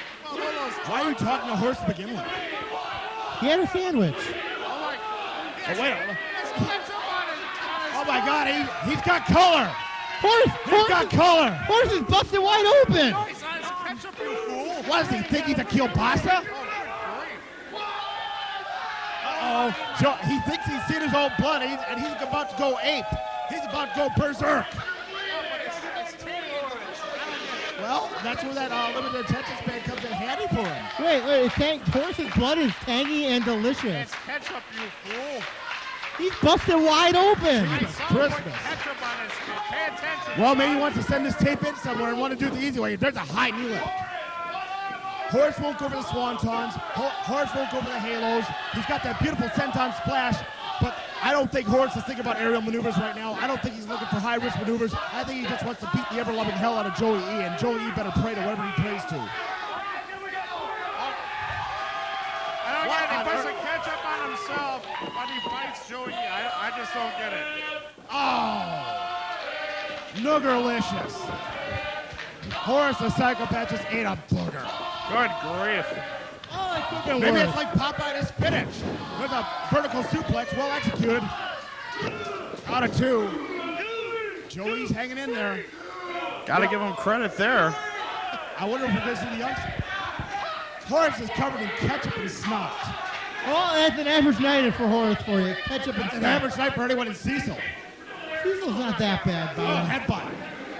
Now, more than one person's covered in ketchup. Oh, Look at that. Joey, It you're looks right. like Joey E's busted open now. Well, it's just ketchup. they're both smeared with condiments. Joey tried to go up and over. He just escaped that predicament. Flying clothesline. That was amazing, and Horace tried to get ahead of steam, but he outsmarted himself. it almost looked like Joey it almost looked like he dislocated his shoulder in that one, but apparently not. Well, he's a flexible young boy. You know, there's a lot of people you can ask about that. Yes, Sheriff Shifty. No, who actually trained Joey E. Unfortunately, oh, nice kick. Up in the MPW Dojo of Fun. At least it wasn't in the hills of Pennsylvania. Look out for Joey E. Crisscross the ropes. Oh! Huge knee by How's Joey. that knee? And that wasn't anything even remotely regarding finesse. That was just him getting ahead of steam and attacking with his body, whatever hurts. Oh, what, 240 pounds of it? Is that what they said? Well, he's probably sweat off a couple of pounds. Wait a minute, Probably but- 238 right now. You know, Horace, it looks like he's starting to have a delusion. His head was shaking a little bit. That's going to spell bad news for Joey E in just a second. Horace may have to be remedicated. I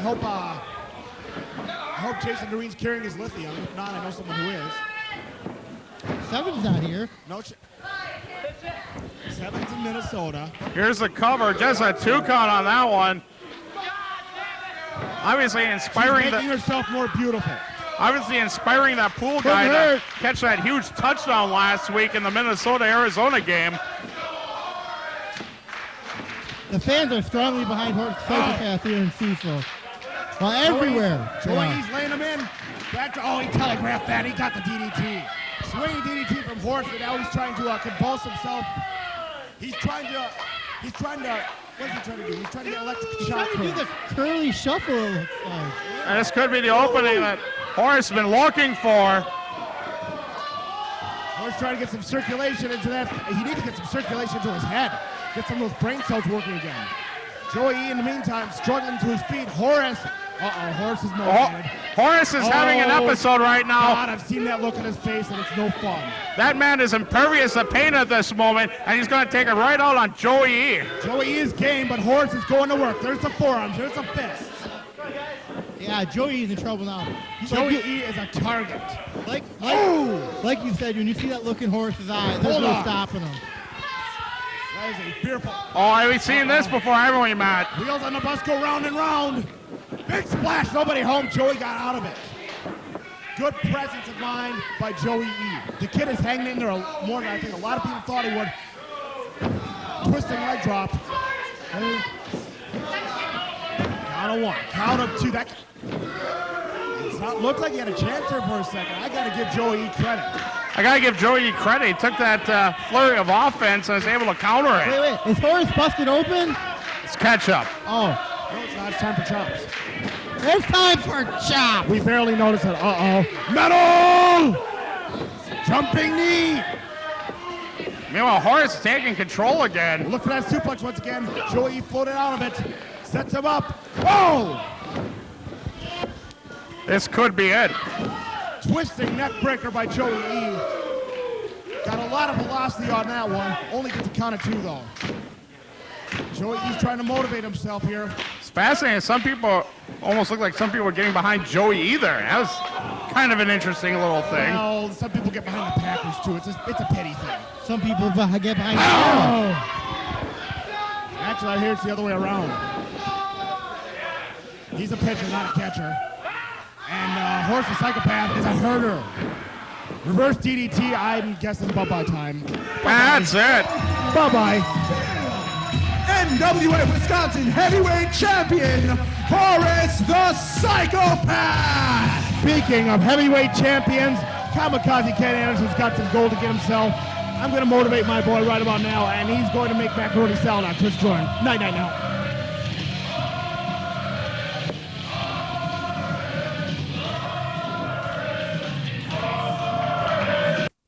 Nicholas Sentowski here again backstage with Tasty Travis Lee. Travis, only 10 minutes back in ACW and you're already reheating old feuds. What? Listen up, buddy. Red Lightning. I don't know who the hell you think you are, but I'm Tasty Travis Lee. I was the best thing going. I was what brought this company to the top. Me, Matt Longtime, we were the reason people came here. And you know what? You were nothing but a flunky to me, Red. You were nothing but a flunky. If you beat me tonight, I will leave ACW forever. But you know what, Red? You're not gonna earn your spot over me. Ain't no way that's ever happening. You know why? Because I'm Tasty Travis Lee!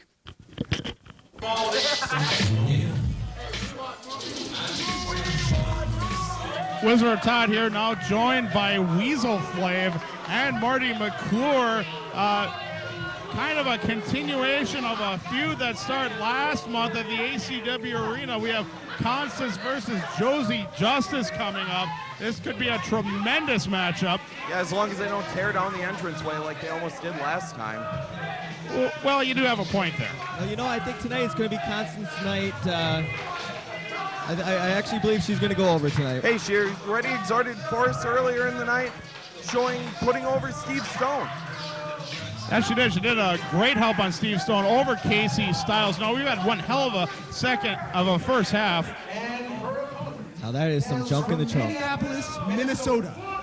She stands 5 feet and 4 inches tall. She is Josie Justice. So help me out, Wizard of Todd. Who's this new ring announcer here? Well, I think he's a relation, a cousin, if you will, to Will Sentowski. That's Nicholas Sentowski. Wait a minute, Josie Justice. Look out. She goes right to work right away, and Constance shoots her off the ropes, and Josie Justice not wasting any time. Boy, that'll knock her teeth right out. I'll tell you what, Josie Justice not liking it at all. She won the match last month, was totally disrespected by Constance, and has decided to take matters in her own hands. And good grief, Weasel, what the heck do you call that? That is the stretching out. She's laying waste to Constanza. I would agree with that. Right now, Constance up, but she's a victim of a side headlock. Ref needs to watch for the hair because there's a lot of hair to be pulled. That there is. Nice little takeover there. Very clean, I might add. Constance with the roll-up. Very nicely done by her. Right now, Josie Justice looks like she's in control. But no, Constance counters now, putting a leg lock on the head, or a headlock with the legs, or whatever you would call it, Weasel. Oh, that's stiff shots right to the stomach. Oh, good grief. Hey, I'll tell you one thing. Both these girls got a little bit of animosity coming into this match. Josie expressed it earlier tonight when she came out and made the save on Silas Young against Steve Stone when Constance decided to start laying some shots in. However, Constance laid her shots in against Josie last month over at the Nangy. All right, now Constance looks like they're fighting for a backslide. Or no, not even that. Interesting submission move. Almost looks like a setup for a widow's peak. Doesn't it, though?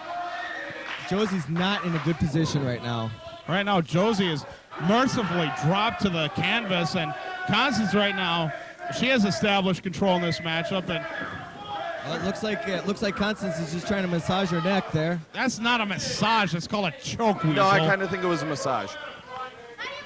These fans, I don't know why these Pinhead fans are behind Josie Justice, but goodness, they are behind this pussycat 110%. Good grief, Marty. There is a time that you would call things right down the middle. I don't know what's happening to you, quite frankly. Hey, to tell you the truth, Doreen's leg was in my way. From where I was sitting, it looked like a massage. Doreen's always in the way. Whatever you say, but right now, Near fall by Josie Justice, just a 2 count, almost a 3. Josie, right to the hair, though. That Josie Justice, what a cheater she is. Well, what about that poke to the eye that Constance did to her? What are you watching? Are you watching the same match as I'm watching? I've never seen that. Good grief. Someone save me from this. But meanwhile, Constance, once again, choking her or well, it's questionable from where we're sitting, but... You know what they say, if you're not cheating, you're not trying. That's a Larry Zbyszko. Hey, take the lines where they come from. That is where it came from, Larry Zbyszko. Well, you know. Ooh, damn, that's a stiff forearm right to the back. Reverse chin lock, and wow, interesting variation. Putting the looks like she's trying to put some sort of a honestly, face lock or something onto Josie as well. Marty, that looked like a chokehold to me, did it not? Yo, I think that was chokehold. But wait. Meanwhile, Josie's in the corner. Constance measures there. Great back elbow. And right now, Josie, she's in a world of hurt. Hey, smart move on the part of Constance. She's not letting up on Josie one bit. She's not letting her get back into this match. She's got the offense going right now, and she's going to run with that. Big bulldog. Right now, this matchup has been back and forth. Just like the last match between these two, it could go to anyone. Oh, see, now that was Jason Doreen's fault right there. He was slow in getting down that. That would have been a 3 count. Indeed. Well, I would have to disagree with that. Jason Doreen is usually right on top of the action. Usually, but not always. Let's face it. You know, folks, as great as this match looks on video cassette, I'll tell you what, there's nothing like being at a live ACW event. Check us out on the web at www.a2nwo.com. Here's a near fall, almost a 3 count on that. Or, you know, you could check us up at the alternate address of www.acwprowrestling.net. That would work too. Either one, we're glad to have you aboard. Meanwhile, Constance now. Dragging her by the hair. Yeah, you know, you're right calling it, Weasel. You said that hair was going to be involved here, and I'll tell you what it is. Now, that's a choke. No, see, what Constance is doing right now is showing these ungrateful pinheads her nice legs. I disagree. That was a blatant choke, and I can only think that you have the IQ of a gnat for even suggesting something else, Weasel. Meanwhile, back they go. Double. Lord. Both girls grab each other by the hair, thinking the same way, and they're both down. Do you think those are hair extensions? No, I think we would have lost a couple of by now. Good Lord. Counts being put on by Jason Doreen. Constance up first, and she's a fighter. She's a tough cookie here. Just taunting her. Right now, Constance getting some blows, and Josie able to counter. Josie now. And what's that stupid referee doing? Those are closed fists. Got a 5 count to break, Weasel. And to steal a turn from Matt Byron, it's time for chops. Hey, she's in the ropes. Come on now. A reversal. And Josie looks like she has her in a bulldog. No. Almost like a DDT position. And it is. There it is. That could be it. The cover. Just a 2 count. I'm telling you, Wizard of Todd, that Constance, she has a lot of heart. I would agree with you. She's a scrappy young lady. She also has a lot of junk in the trunk, but she still has a lot of heart. She also likes to take cheap shots. She likes to use shortcuts. She likes to cheat. Slingshot now by... Very slow slingshot. Very slow slingshot. But Josie able to get Constance over. Josie looking to lock in the dreadlock, her finishing hold here. Yeah, that it is. Oh, she reaches behind. That's all it is. And that's it. She tapped out. That's the end. Your winner of this match by submission, Josie Justice. Give Josie Justice credit. Looks like she has swept the series, so to speak. Well, it depends. Is it 2 out of 3? Because if it's 2 out of 3, yeah, it would be. We'd be on our way to a sweep here. Well, I'm assuming it's a 3-game series. Josie Justice victorious over Constance. Give Constance a lot of credit. She gave her all. She used every trick in the book, but yet Josie Justice able to get the victory.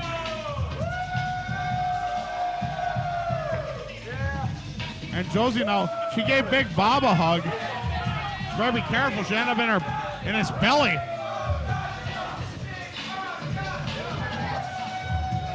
And folks, we'll be right back.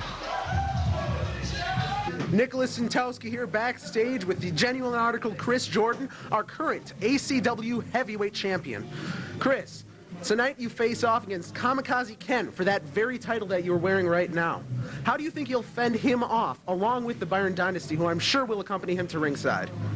You know, I don't know how I'm going to beat Kamikaze Ken. The guy's bigger than me. The guy's faster than me. The guy's been a wrestler a lot longer than me. He's got a lot more experience. But you know what? So is everybody I've wrestled since I got here to ACW. Kevin Krueger was bigger than me, stronger than me, and had a heck of a lot more experience. But I got this somehow. Tonight, it'll be no different. Krueger had the Lynch mob. Ken's got the Byron Dynasty. Some way I'll find a way to do it because there's a new sheriff in town. And it's the first title defense of the Genuine Articles reign. And we're going to make a statement. I wonder what these two have in mind. Adrian Lynch now recovered from that broken leg. We haven't seen Adrian Lynch in the ring there for a while now. Well, it's good to see him feeling better.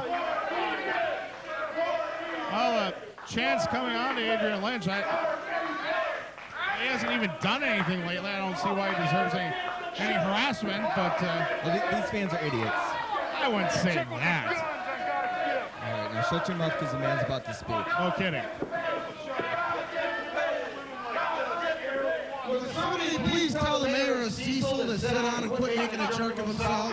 Yeah, that's right. I didn't know you was I won't take up much of your time because I know it's real valuable. But we just got a belated holiday present because we just found out that on January 17th in Green Bay, my buddy Kevin Krueger is going to be facing none other than Horace the Psychopath. Whoa. I didn't know this.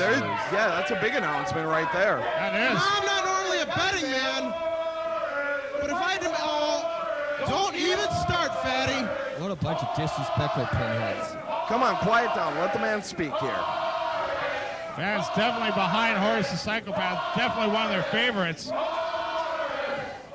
Can't blame us to support Horace. I would not taught Adrian Lynch. He would go out there and he would slap each one in alphabetical order. Like I was trying to say, I'm not a betting man, but if there's one sure bet in this world, it's going to be that on January 17th, Kevin Krueger's going to walk out of Green Bay as the NWA Wisconsin heavyweight champion. What do you have to say about that? Because remember, you morons, shut up. Give me the respect I deserve. That's right. You Give him the morons, respect. shut up.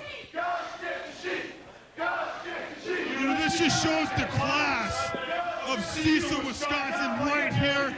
And of course, all you other morons. Remember one thing, Horace the Psychopath. I'm not some 130-pound Joey E. I'm a 3-time ACW heavyweight champion. That he is. Horace, you're in for the match of your life. And of course, then your woman will see me in her dreams. And former ACW television champion also. True. I'll tell you what, you know, talking about the class of this crowd, I think that this crowd is quite classy. They've been very loud and vocal tonight. And what are these pinheads chanting? 3-time what? 3-time loser. And now for my favorite part of the evening. Well, besides leaving Cecil, that is. Yeah. It's going to be hard enough to get this manure smell out of my clothes. Welcome back to ACW. You know him and you love him. He's tasty, he's oily, he's from the valley, and he's dancing his way back into all hearts. Let me introduce to you, Tasty Travis Lee. That music. Well, what an interesting introduction. Look at that. The tasty one is back. It's been about a year and a half since we've seen this guy, you know? Well, it's getting on a year and a half is pretty accurate, actually.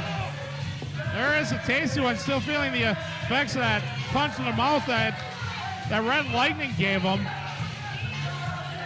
Red Lightning, he's a goof. Well, and what is this? This is... What's Nick Loken doing? He stuffed something in Travis's trunk. So. I always knew Nicholas Loken swung that way.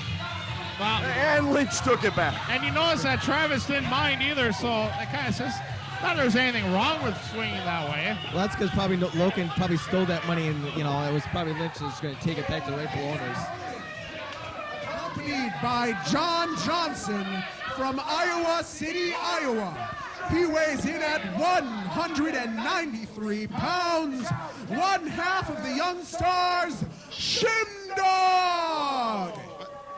What? What the heck? No. What are you doing? Hey. He's an idiot. What? Wait, what? No, that's not the opponent. I would think not. No. Well, you know, he is a Sentowski. Well, yeah. Yeah, it shows. It really does. Let's do this right. I give you one job to do. You can't do it. That's right, Pinhead. Bring it at 205 pounds from Kansas City, Missouri. Okay, that sounds more right. Red Lightning. There we go. You give him the business, boss. Yeah. I'll tell you what, Jason Jerry having to show you got to be on top of Nicholas these kids. I tell Sentowski you how what. to do it. You know, definitely not Shimdog or Joey. No. Well, these two have had quite a history. These two are former tag team partners. What's really interesting is that right at the time, he was kind of floundering around a bit. He was losing a lot of matches for Travis. Travis never really forgiven him for that. And why should he? You know, he costed him matches and all that. Red Lightning is a goof. I wouldn't say a goof. No, I'd say a goof. Yeah, now he looks like Opie. You know? Well, you know, another great wrestler looked like Opie. You might have heard of him. His name is Bob Backlund. Yeah, another good goof. Yeah. That guy was certifiably insane. Hey, Bob Backlund is one of the greatest wrestlers of all time, and that is a fact. These fans are not showing their appreciation for the return of the Tasty One. Well, that's because the Tasty One was disrespecting the entire audience. What do you expect from them? Hey, he didn't disrespect nobody. Come on now. Yeah, we're in Cecil. Yes. So you can just disrespect it just because we're in a small town? Hey, I didn't say anything about small towns. I'm just saying he didn't disrespect anybody. I disagree. I think he did. Meanwhile, Travis Lee showing off his wrestling skills to Red Lightning. Red right now and shaking his head. Look at that. Very, very cocky. Travis has this goof Red Lightning. You know what's really interesting is that during his interview before, everyone's heard it, that Travis said that if he can't beat Red Lightning, he would leave ACW forever. Well, that's because he's confident, you know? If a guy's confident, sometimes he'll boast a little bit. That's right, Marty. That's true. Side headlock being applied. Nice counter by Red. Red right now, he's celebrating quite a bit. You know, Travis Lee is no stranger to ACW Gold. That's true. You know, when he was here, he was tagging with Matt Longtime. They were the original GQ centerfolds. Managed by one of the great ones, Angelo Stefano. Indeed so. Went ahead, won the tag team championship from Mike Mercury and Kamikaze Ken Anderson at Beat the Heat 2000. Good grief, good hard tackle by Travis Lee. That's the way Travis Lee does it. And interesting there. No, there's nothing really all that interesting, you know? Well, Merc kind of turned, that colors. Well, the turning colors thing, but I'm saying Yeah. Travis right now during this match, there's nothing really all that interesting about him. You know, Travis is just showing us what he's got. Indeed, so I've always said Travis Lee is a tremendous wrestler. Apparently, California has been very good for the Tasty One. Yeah, this guy's in better shape than I've seen him in ever before. Well, indeed, so obviously he's doing some stunt work out in Hollywood. He's looking incredible right now. But then again, you know what? Red Lightning, another guy who looks a lot better than the last time we saw him here in ACW. That's true. Are you watching the same match as I am, Marty? I'm talking about the physique.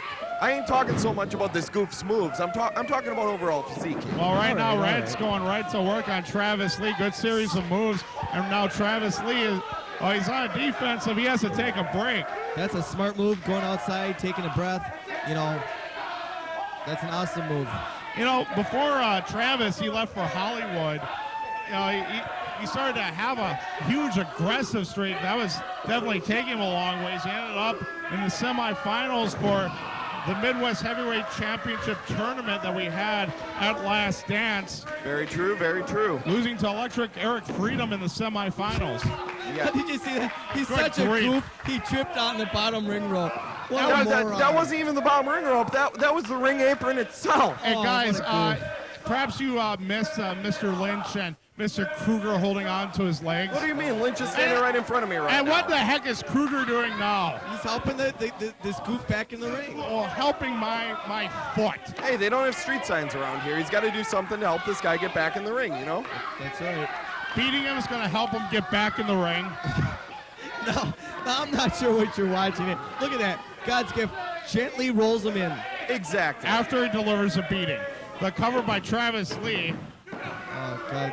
Give Red a lot of credit. Just kicks out after a 2. Who's this referee? Did he hit the donut stand one too many times? My God. I'll tell you what, That would've Nicholas been a 3 Loken count. has been right on top of things all night long.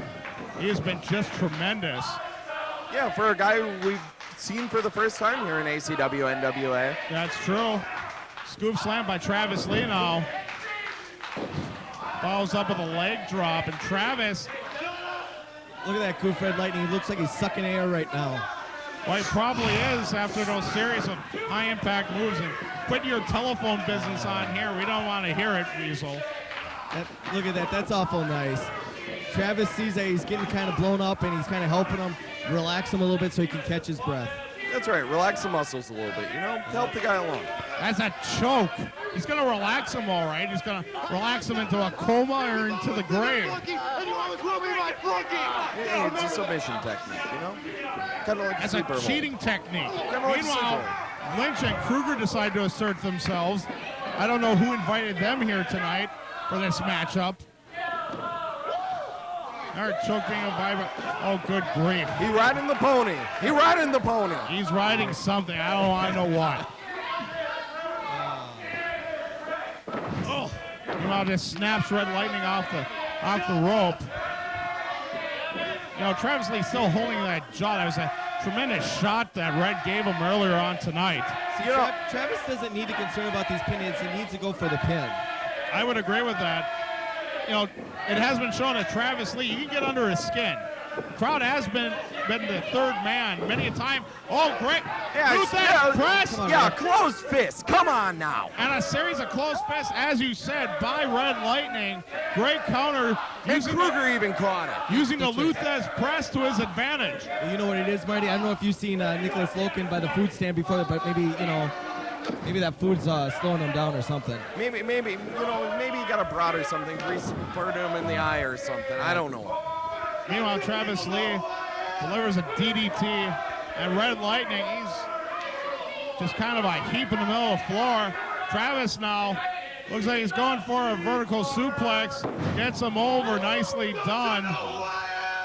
That's right. You tell him, Travis. That's right. Tell him who you are. Good grief, low jaw jack. Because God knows he can't read it across the back of your tights. Yeah, he's a goof. Meanwhile, those close fists. What is that referee doing just standing there? It looks like Red saying hell no to tasty Travis Lee. Reversal now. Huge clothesline by Lee. And Red Lightning's a hurting unit. Another cover. Just a 2 count. Come on, Travis, put this goof away. I'll tell you what, that was a huge clothesline. Did you see that, Marty? This goof is getting his butt beat. He still has that stupid smile on his face. Yeah, but he's always had that stupid smile on his face since day one. First thrust kick delivered by Red, giving him a bit of a breather. Red now going for the cover. Just a 2 count. You know, Travis is very lucky in that it looked like a fast 3 count, too. I would have to disagree with that. Nicholas Loken has been very consistent tonight. Great jawbreaker by Travis Lee. Have fun going to the orthodontist there, you ninny. And Travis Lee is saying, that's it. Giving the old throat slash. You think that move was actually possible to mess up his grill any worse? Probably not, no. And right now he has him up. And it looked like Red Lightning was able to counter. That almost looked like an Eric Hammer style DDT right there. The cover. Just a 2 count. Did you see that? That was a fast. 2 and 9 That was a very fast. Very 2 count. fast. I don't know what the. I don't know why you're getting. Well, I don't know. I'm not in charge of booking referees. Yeah, who is in charge of that? Not me. Nice reverse elbow by Red Lightning. That elbow looked right to the throat of Tasty Travis. And Travis Lee was begging off Red just there. Huge clothesline, flying clothesline. And Red, he's starting to feel it a little bit. You're going to be feeling it soon when Travis makes a comeback on his ass. Spinning heel kick by Red Lightning. Red getting some accolades from the crowd, goes for the cover. See, it shows you what kind of goof Red Lightning is. He could have went for the 3 count, maybe got it, maybe. But instead, he had to go look at the crowd and get the crowd's approval of it. What a goof. 2 9/10 again on the near fall. Samoan drop. And Red Lightning. This could be it. The cover, 2. Just a 2 count. Not enough to put him away. You're not going to pin the Tasty one with a sloppy pin like that, though. I was rather nonchalant, I will admit that. Tasty Travis, the acai moonsault, the cover. Now that could be it. 2, just a 2 count. Great counter by Tasty Travis Lee. Travis Lee now still all over Red Lightning. Reversal. Oh, and Lee grabs him right in the air. He has him up. Turns it into a driver, the cover. Just a 2 count. How did he kick out of that? I got to give the goof credit. He kicked out of it. I took that move from Busty Loads, and it is a wicked, wicked ending move. Now, wait a minute. Travis Lee, he's starting to become all psychotic right now. The look on his eyes is quite scary. Oh, he has trying to put on the sleeper. That was his favorite hold back during his more aggressive era just before he left. And Travis Lee trying to do it again. Red able to counter. No, Red going for the move. And Red has a sleeper on, and Travis. Look at that chokehold. Come on, ref, he's choking him out. And right now they're in the corner for a second. Oh, this will be a travesty. That's 1. 2 more times, and Red Lightning gets the victory.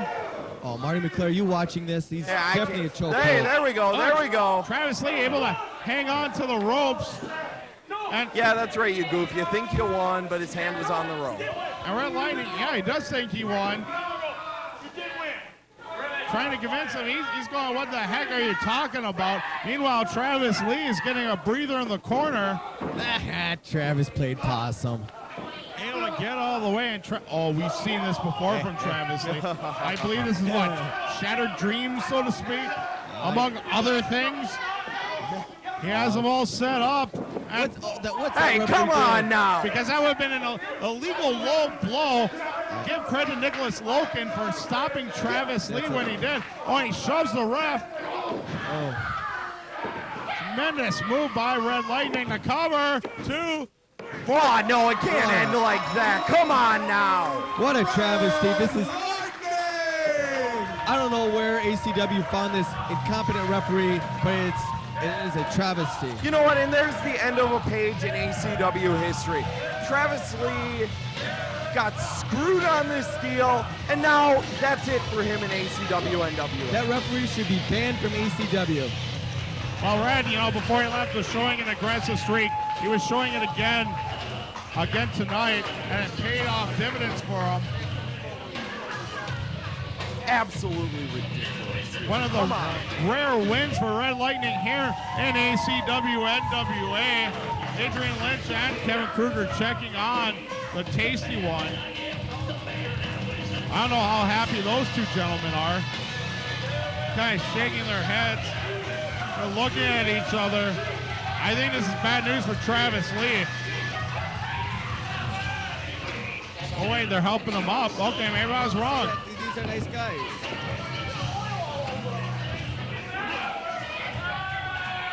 Kind of wiping their hands on Travis Lee.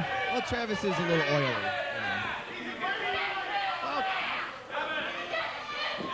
I won't disagree with that, but they're helping Travis up again. Travis too weak to stay up before.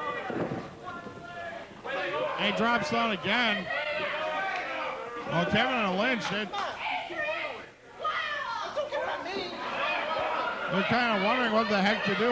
Well, they said a heck with Travis Lee. Well, Travis Lee's comeback doesn't last too long now, does it?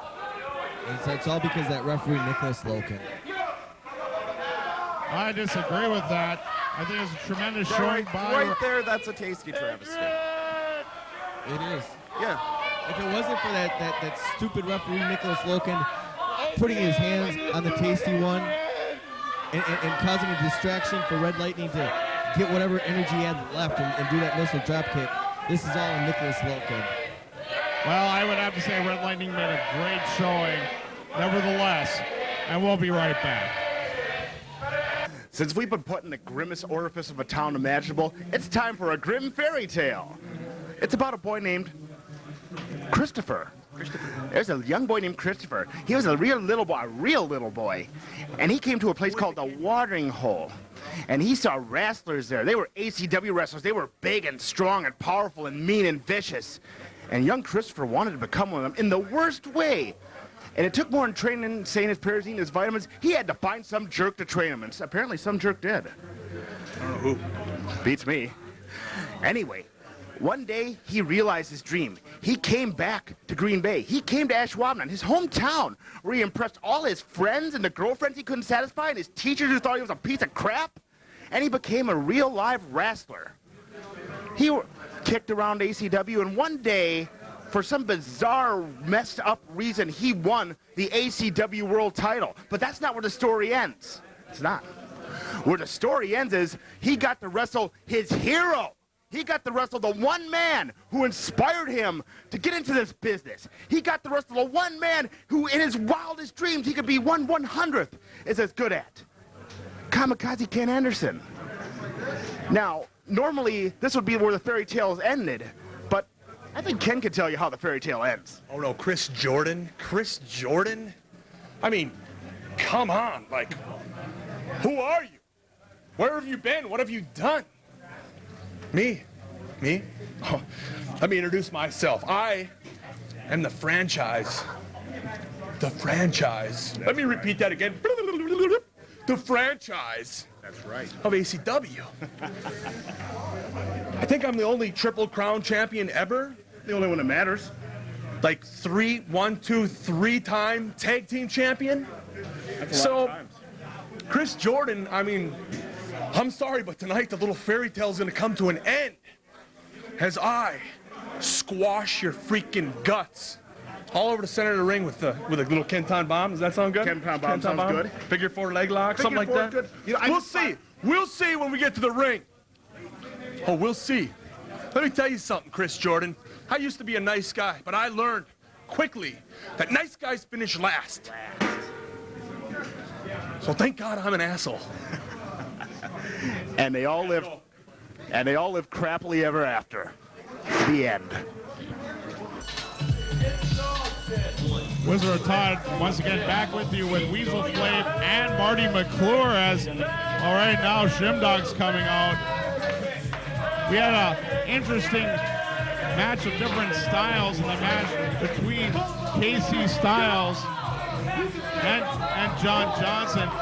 Right now we have another interesting clash of styles as the powerhouse Mason Quinn goes up against the Shimdog. Sit your ass down, Army boy. I don't care for you. Well, you know, look at them. They come out wearing the winners of the playoff game, Seattle Seahawks jersey. Well, the game hasn't been played yet. It's no debate. It doesn't matter. The Seahawks are going to win. I think you're nuts. Meanwhile, while these guys are strutting their stuff, you know, they've already had some success tonight. John Johnson did get a win. Joey E was, of course, beaten by Horace the Psychopath, unable to get the NWA Wisconsin Heavyweight Championship.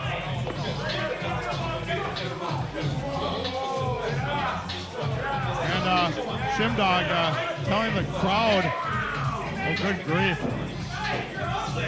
Telling off Papa Delmont. I mean, what right does he have to do that? Well, because, Papa Delmont, I seen him. He hails from Milwaukee, Wisconsin, and stands 6'3" tall.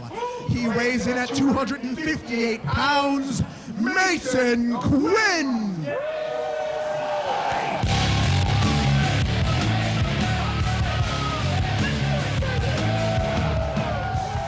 Well, Mason Quinn's making his way up. Very interesting is that last time we were here in Cecil, both Shimdog and Mason Quinn met each other in a tag match. Mason Quinn was tagged with Chris Jordan, and Shimdog was, of course, tagged with Joey E. Young Stars versus Quinn and Jordan. It was quite a matchup. Quinn and Jordan able to get the victory, and well, the big man is in the house, and he's ready. He is ready to kick butt and take names. Wizard of Todd, what are you talking about? What I see in the ring right now is a guy that's maybe 5'5" with 6-inch lifts in his boots. No. I have no idea what the heck you're talking about. He is not no 6 foot man. I've seen him without his boots on. You know, Weasel, aren't you getting tired of being wrong all the time? Honestly. Last Marty's seen him without his boots on. I don't even want to know how you saw him without his boots on. 6'1". I said he's got 5-inch lifts in his boots. Yeah, it could be. Yeah, I honestly didn't knock the lifts out, so I can't. I can either confirm or deny this rumor. Well, one thing is for sure, Mason Quinn, arguably the strongest man right now in the ACW. And Shimdog, he just, instead of taking on his opponent, decides to jaw jack with some fans. Well, you know, that's because they're disrespectful calling him that he's saying that he's wearing plastic pants. That does not look like plastic to me. No, it looks like PVC to me. Vinyl pleather, maybe something like that. Not plastic. Yeah, these pinheads have no taste for clothing or nothing. Meanwhile, the match is underway. Mason Quinn trying to get advantage of Shimdog, and Shimdog very wise in getting to the ropes right away. He grabbed his butt. Who? That Mason Quinn just grabbed Shimdog's butt. I highly doubt that, That's Weasel. why he was yelling at the ref to say, hey, we don't play with that shenanigans in here. Look, I mean, you know, I don't know what kind of fantasies you have. It's not well, I don't know what kind of wrestling we got going on in this ring right now. Right now, collar and elbow tie-up. Mason Quinn able to duck around. And the power of Mason Quinn getting him over, taking him down. Great move by Mason Quinn. Gets around to a front face lock very nicely done. That's what kind of wrestling we have going on here right now, Marty McClure. Yeah, I can't deny the fact that Quinn is a good wrestler. I'll give you credit on that. But you know what? Shimdog is also an equally good wrestler. And you can't count the guy out on this one. No, you can't. And meanwhile, that dirty bum Izzy Awesome trying to steal the headband of the Shimdog. Well, Joey E having to fight him off for You it. know, for someone that was supposedly works in LP, that is just tasteless. Yeah, theft on the part of somebody, you know, come on now. For those of you who don't know, LP meaning loss prevention. And yes, Oh, that's right. We should correct. We're smarter than most of these pinheads. So. Yeah, that's right. Anyway, meanwhile, back in the ring, Shimdog's jaw-jacking with Mason Quinn. Mason Quinn, of course, former ACW Tag Team Champion. He and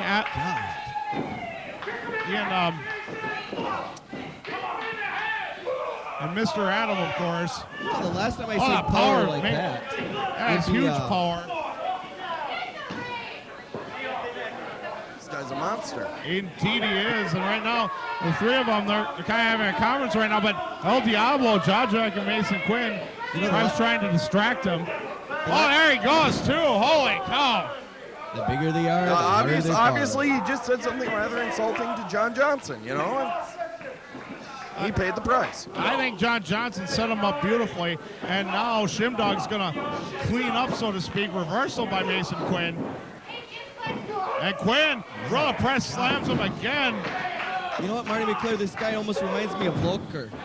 Oh, yeah, actually, a little bit smaller. Huge clothesline. Yeah, definitely signs of Jason Lillard. I would agree with that. That displaying tremendous amount of power. You know, he's still a very young man. He could very well grow into that body yet, I think. My God, I actually think Shimdog is out there picking up his teeth. He may very well be. And Well, Shimdog realized this is not a good Hey, idea. come on, this is a wrestling match, not a ring around the rosy. And meanwhile, he slipped and fell. That's right, that's right. No, obviously some pinhead spilled their beer at ringside, and he slipped and fell in it. that ambush by El Diablo had nothing to do with it then. What are you watching, Wizard of Todd? I'm watching the match. I'm not watching my own. Obviously, he incompetent- slipped on some beer by these pinhead beer-swilling fans. Look I at thought that. it was pretty clear that, that was what happened. And obviously, Todd, me and you are sitting on opposite ends of the table here. Maybe it looks a little different from your side. Well, all I have to say is that I'm accusing you guys right now of running into farmers' fields in the middle of the night to try to get the mushrooms that grow off the cow patties. Hey, mushrooms nothing, but those cows do fall over if you push them hard enough. That's right, Marty. Meanwhile, back in the ring, Shimdog kind of nonchalantly choking Mason Quinn and acting like, I had no idea what's going on, acting like the Weasel and Marty here. I don't know what you're talking about. Yeah, I'm just watching the match. Goes ahead and chokes him again. Meanwhile, Jason Dorina establishing some control, but look out for El Diablo! Boy, good grief. I think there's a chiropractor appointment next for Monday coming on. Let's set that one for about 9 a.m. Monday morning. I'm glad you guys are finding this humorous. I find a lot of things humorous. Right now, poor Mason Quinn, That's all there is. he's in a handicap match. Come on, Drew. Oh, Shimdog, you got to pin this guy right now. What do you mean handicap? I'm pretty sure that they made this clear that this was a one-on-one contest at the beginning of this match. Yeah, but I've seen both Joey and El Diablo do their best. Oh, okay. to take out. You know what? I'll give you credit. I did see the El Diablo give the chiropractic job, but I didn't see Joey do anything so far. No. That is As much as I'd hate to disagree with you, I'm going to have to agree with you. There you go. That's right. That would be the score. Marty 1, you 0. No, that's more like me 10, you 1. Meanwhile, back in the match, tremendous German suplex. Swivels the hips around, has them all set up for another one. That's 2. And it looks like Quinn's going to go for the trifecta. Getting them up. Well, you know what they say about the guy who goes to the well too many times. But it wasn't too many times as Shimdog. Hey, I'm not afraid to give credit where credit's due. This could be it. The cover. 2 3/4, and Shimdog was able to kick out. Shimdog's got a lot of heart. Gotta give him credit for that. Mason Quinn continuing his assault. Oh, poking the eyes by Shimdog. Disgusting move. Up, and away. A good poke in the eye will get you out of anything. Didn't you know that, Todd? Well, you see, some of us don't believe in practicing. Did you see that? He's putting on a little dance over Yeah, there. he was playing La Cucaracho over there for the fans. That's by the really way, nice of him. You have now seen Joey E do something to Mason Quinn. Actually, I can't see anything because Mason Quinn's laying on the floor You over there. can't see somewhere. anything because you're a brain dead orangutan. No, last time I checked, I had opposable thumbs. I highly doubt that. Meanwhile, back in the ring, really, Mason they're right Quinn, here. who was assaulted on the outside by both John Johnson and Joey E. See, this is the inexperience of Shimdog taking too much time. He should have just pinned him and got this match over with. I would agree with that. Huge fist drop. Yeah, fist but then drop. again, if taking your time is effective, go with it. I suppose.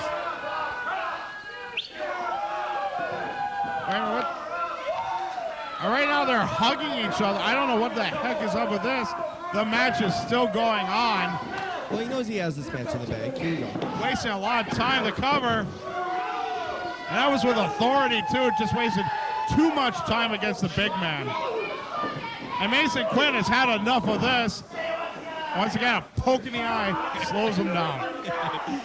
Poke in the eye will slow anybody down, no matter how big you are. Shimdog backing Mason Quinn up in the corner. Irish whipping. And Shimdog setting him up. That's it. Gives him a face plant. That's a 1, a 2, and a 3. And Shimdog now going for the cover finally. 2 8/10, and that's it. And Shimdog cannot believe it, and he takes his frustration out on the fans, which is giving Mason Quinn enough time to recover. He needs to stay on this guy. Yeah, I mean, he's already at the disadvantage. Mason Quinn's bigger than he is. Belly to belly overhead throw, and Mason Quinn has just reestablished himself in one move that is very much like Jason Big Daddy Loker. You can abuse him the entire match, but he's always one move away from turning it around. Counts being applied by Jason Doreen. Both competitors slow to stir here. We're up to 7 now. Both men finally getting on their knees. Blocking a forearm by Mason Quinn, and again. One more time for good measure. And Shimdog is now being pummeled. And of course, his friends, his boys, decide to help him. And Quinn wisely going back to Shimdog. Oh my. And a hard forearm off the ropes takes care of both Joey and Shimdog. Oh no, look out. Good night. Oh, here we go. Good night, Irene. Good night. That looked like the finish line. That should be it. The cover. And Quinn wisely putting his foot on the bottom rope. How many lives does this cat have? There'll be 8, 9, 10 or so. Well, apparently a lot. And Quinn able to counter. Counters again. Pump handle slam coming up. Has him up. There's a slam. Oh boy. Wow. And once again, very Big Daddy Loker-esque like. The cover. 2.5. That was high impact. But see that, you're not going to beat the Shimdog, like that. The kid's very, got a lot of heart and soul. Setting up for almost a pedigree-like maneuver. Yeah, that's the finish line he's signing up for. And oh my God, the exploder. That should be it, the cover. Forget about it. I don't think anybody could have kicked out of that. Wizard of Todd, I don't care who you are. I may not like Mason Quinn, but that exploder, that'll take anybody out. I would have to agree with you. That was a tremendous move by Mason Quinn. And Mason Quinn, he had to take a lot of abuse in this match. He was basically a handicap match, but somehow the big man was able to pull it off. Congrats to Mason Quinn. Once again, moving up in the ratings. He has definitely had quite a first year here in ACW NWA, and we'll be right back.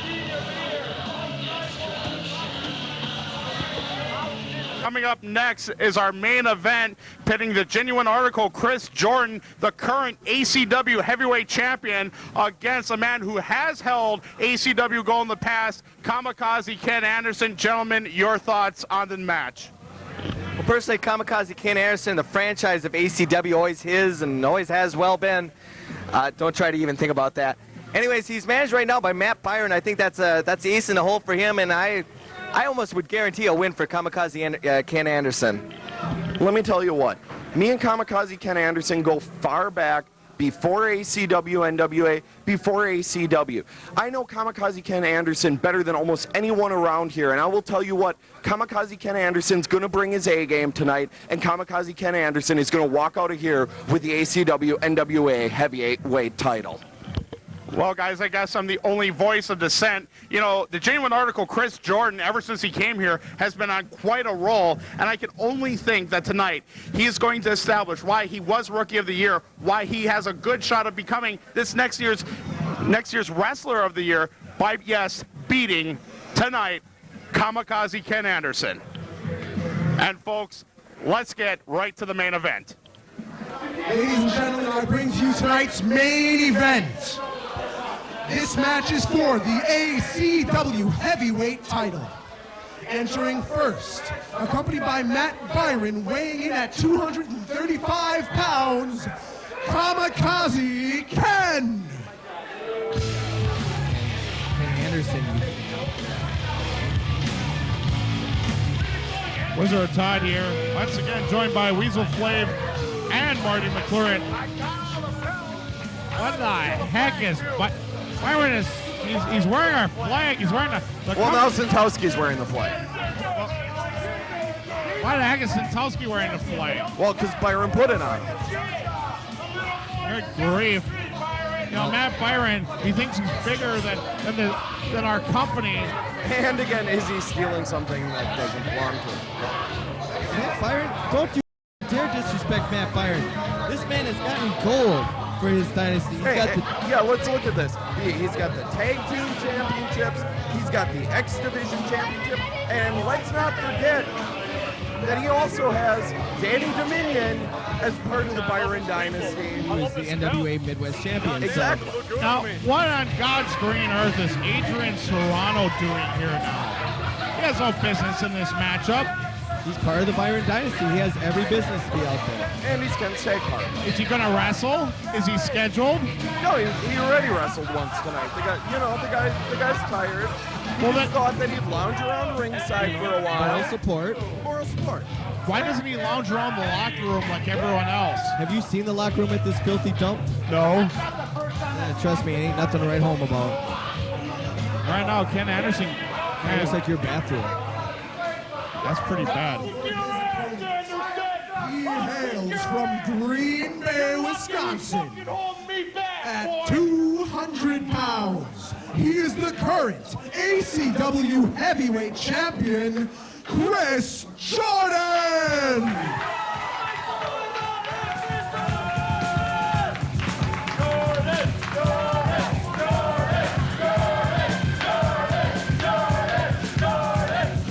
The current ACW heavyweight champion of the world, the genuine Oracle Chris Jordan.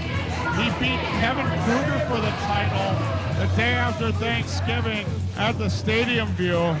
Now, you know, I've said some pretty derogatory things about certain people tonight.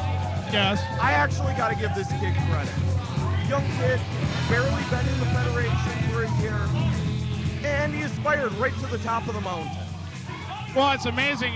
In my opinion, it should be a lock that Chris Jordan is the Rookie of the Year. I mean, I can't imagine anyone else, you know, possibly getting that title.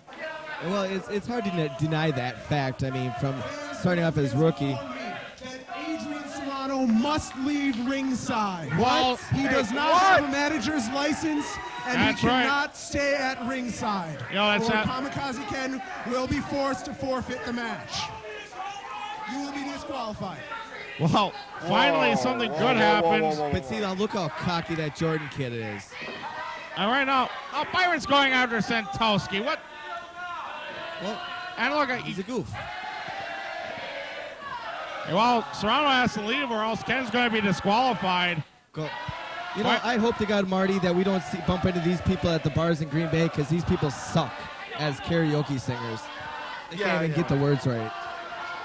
Well, you know, that's why they put the words up on the screen for people who can't sing along without the words on the screen. Yeah, but we're in Cecil. How many people can actually read? Valid point. Anyhow, we've got the beginnings of a matchup here. That's very interesting. I can't believe that Ken Anderson had the gall to ask in his interview before, who are you to Chris Jordan? Right now, Chris Jordan is the ACW heavyweight champion. That's who he is. Yes, but Ken Anderson's been in ACW for a very long time. He's the franchise. He deserves Chris Jordan's respect. Yeah, come on. I mean, I would agree with respect. What was Chris Jordan the television champion? No. No. What was Chris Jordan a 3-time tag team champion? No. Exactly. There you go. However, Chris Jordan is the ACW heavyweight champion, and Kamikaze Ken Anderson is not. Look at that. I can't Look discredit him. Did you guys see that? Jason Dream, that pervert that he is, was trying to feel Kamikaze Ken's butt. What a pervert this referee is. Well, there's the bell. We are underway. Both men trying to feel each other out a little bit. It's a very rare showdown of a rookie champion against a veteran. How many times has that ever happened? Now Chris Jordan. See, Chris Jordan stealing Kamikaze Ken's moves. Kind of throwing him back in his face, collar and elbow tie-up. Well, Ken Anderson's going to win the strength contest. Ken Anderson has gotten so big in the past few years, it's just unreal. Well, looks like a clean break. Hey, got to give Ken credit. Oh, that's sweet. And even pats him on the head. See, there you go. You know, Ken showing that he's not going to go for the cheap stuff. Gave the kid respect by patting him on the head. Yeah, I got to give him credit. And he's offering him his hand, and obvious sign of respect. Hey, when the franchise sticks his hand out for a handshake, you shake the man's hand. Well, he's asking the crowd. He goes to shake his hand. Hey, and it was a clean break. Look at that. Oh, I got to give Ken credit. He's very... I can't believe it. It's almost like the old Ken Anderson. Collar and elbow tie up again. Ken turns it into an arm wringer. Vicious arm wringer. I would agree. I'm very surprised. I thought Ken totally changed his colors, but I guess he's proving me wrong tonight. Yeah, this guy never stopped being a class act, you know. So he switched from the left side of the road to the right side of the road. Well, it makes no difference. Kamikaze Ken Anderson does not have to cheat to win either. I would have to agree with that. Seen him many a time go ahead and beat people cleanly. He won his ACW Heavyweight Championship cleanly. In a cage match against Kevin Krueger. Indeed so. That was a tremendous matchup. One I'm sorry to say I was not there to witness firsthand. You missed one hell of a good match. Yeah, because I'll tell you what, I was there, and not only was I there, but I got to celebrate with him inside the cage after that match. Well, that was great. I know you're a former teammate of Ken Anderson in high school. Both men on the swimming team. That's true. And I know you have a lot of love and affection for Ken Anderson, and past year has been a little bit hard for you at first after Ken kind of disrespected the fans, or kind of disrespected you a little bit. Yeah, just a little bit, but you know what? Everyone has their bad day. Totally. Back in the ring here, Kamikaze Ken reversing it, and now it looks like he's getting the upper hand. Reversal by Jordan. Jordan now just nailing that arm wringer. Like a vault. Trying to take out the shoulder, right out of the socket of Ken Anderson. And let me tell you from experience, that hurts. I mean, not going through the move, but having your shoulder out of its socket just hurts. Ken Anderson gets the reversal, turns it right back into a hammerlock. Look at the intensity in Kamikaze Ken's face. Arguably the most intense wrestler ever here in ACW NWA. Both been quick as cats. Good bit of chain wrestling there, and right now some of the smarter fans are definitely appreciating it. I gotta say, it's pretty much a clean draw right now.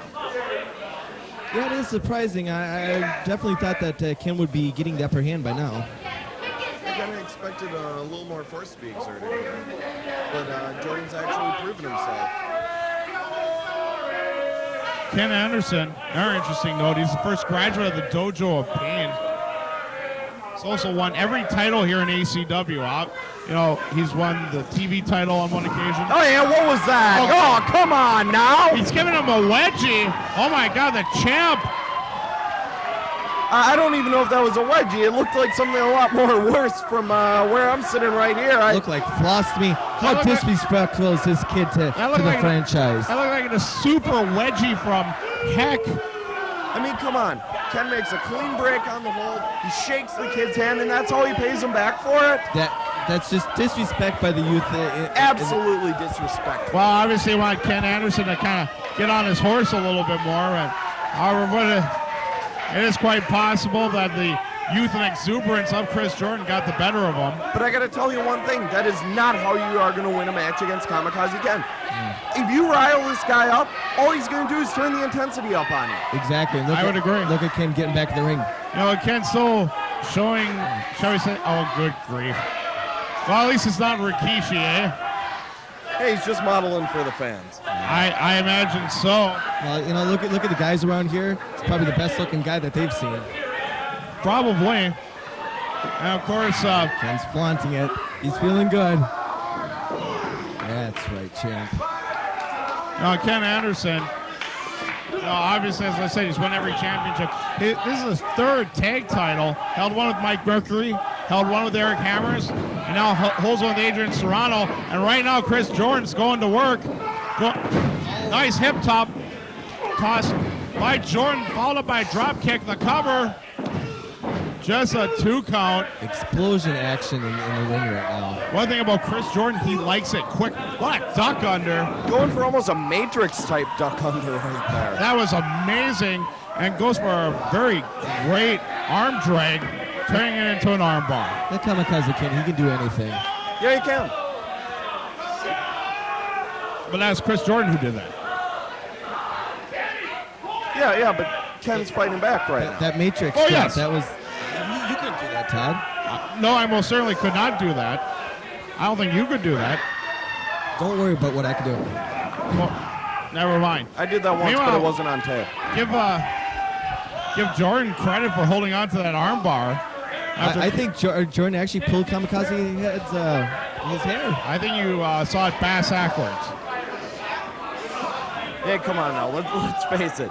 I got a funny feeling that nobody's going to be pulling anybody's hair in this matchup. I mean, look at both of our competitors here. Well, nothing clean about this break. Jordan not wanting to let go of the armbar. Ken Anderson wanting out of it. And huge flying forearm by Chris Jordan. Ken in the ropes again. And smart. Very smart. Well, he has had tryouts in the WWE for nothing. I mean. Hey, not to mention the fact that this boy's been on WWE TV. Come on now. That he has Give been. credit where credit's due. Yeah, I'll give all the credit in the world. What has Chris Jordan done? Oh, he won the ACW, beat the ACW champion, God's gift to women, Kevin Krueger, by using a steel chair. Well, it was in his own backyard, so there's like 2 or 3 points that go with it. Give me a break. Any victory over Kevin Krueger is a great victory. If I remember correctly, it was Krueger who decided to introduce the chair into the festivities. Well, and actually, if you want to get technical about this, both of these men have won the same title off of the same man. That's a very good point. Very true. That's a great point, Marty. See, this is why you're so lucky to have the mind of Marty McClure here next to you, Wizard of Todd. Yes. Meanwhile, we got a little break in the action. You're kind of rehydrating himself here ringside. That's a very smart move. You don't want to overexert and then get a muscle cramp in the middle of the match. I think this is good psychology by Ken Anderson. He knows that Chris Jordan's a youngster. He knows this is his very first title defense. So why not get under his skin as much as he can? And Ken Anderson, extending the hand again. I gotta give him credit. Come on. He's a good man. Shake his the hand. Oh, don't listen to these pinhead marks. Shake the hand. We've seen pinhead fans, I tell you. We've seen good sportsmanship on Ken Anderson before on 2 occasions. Water bubbler. After the wedgie incident, I really can't fault Ken for doing that. And I mean, really, it's kind of like second grade tactics. You do them to somebody, you expect them in return. That's true. Uh-oh, what's going on here? Suicide dive, nicely Good done Lord. right in front of the fans. And Chris Jordan getting the better of that. Chris Jordan, I think he might be a little bit on his heels a little bit, but he is fighting like a champion. 2 count, almost a 3. Yeah, and there you go. Once again, Matt Byron interjecting himself into the match.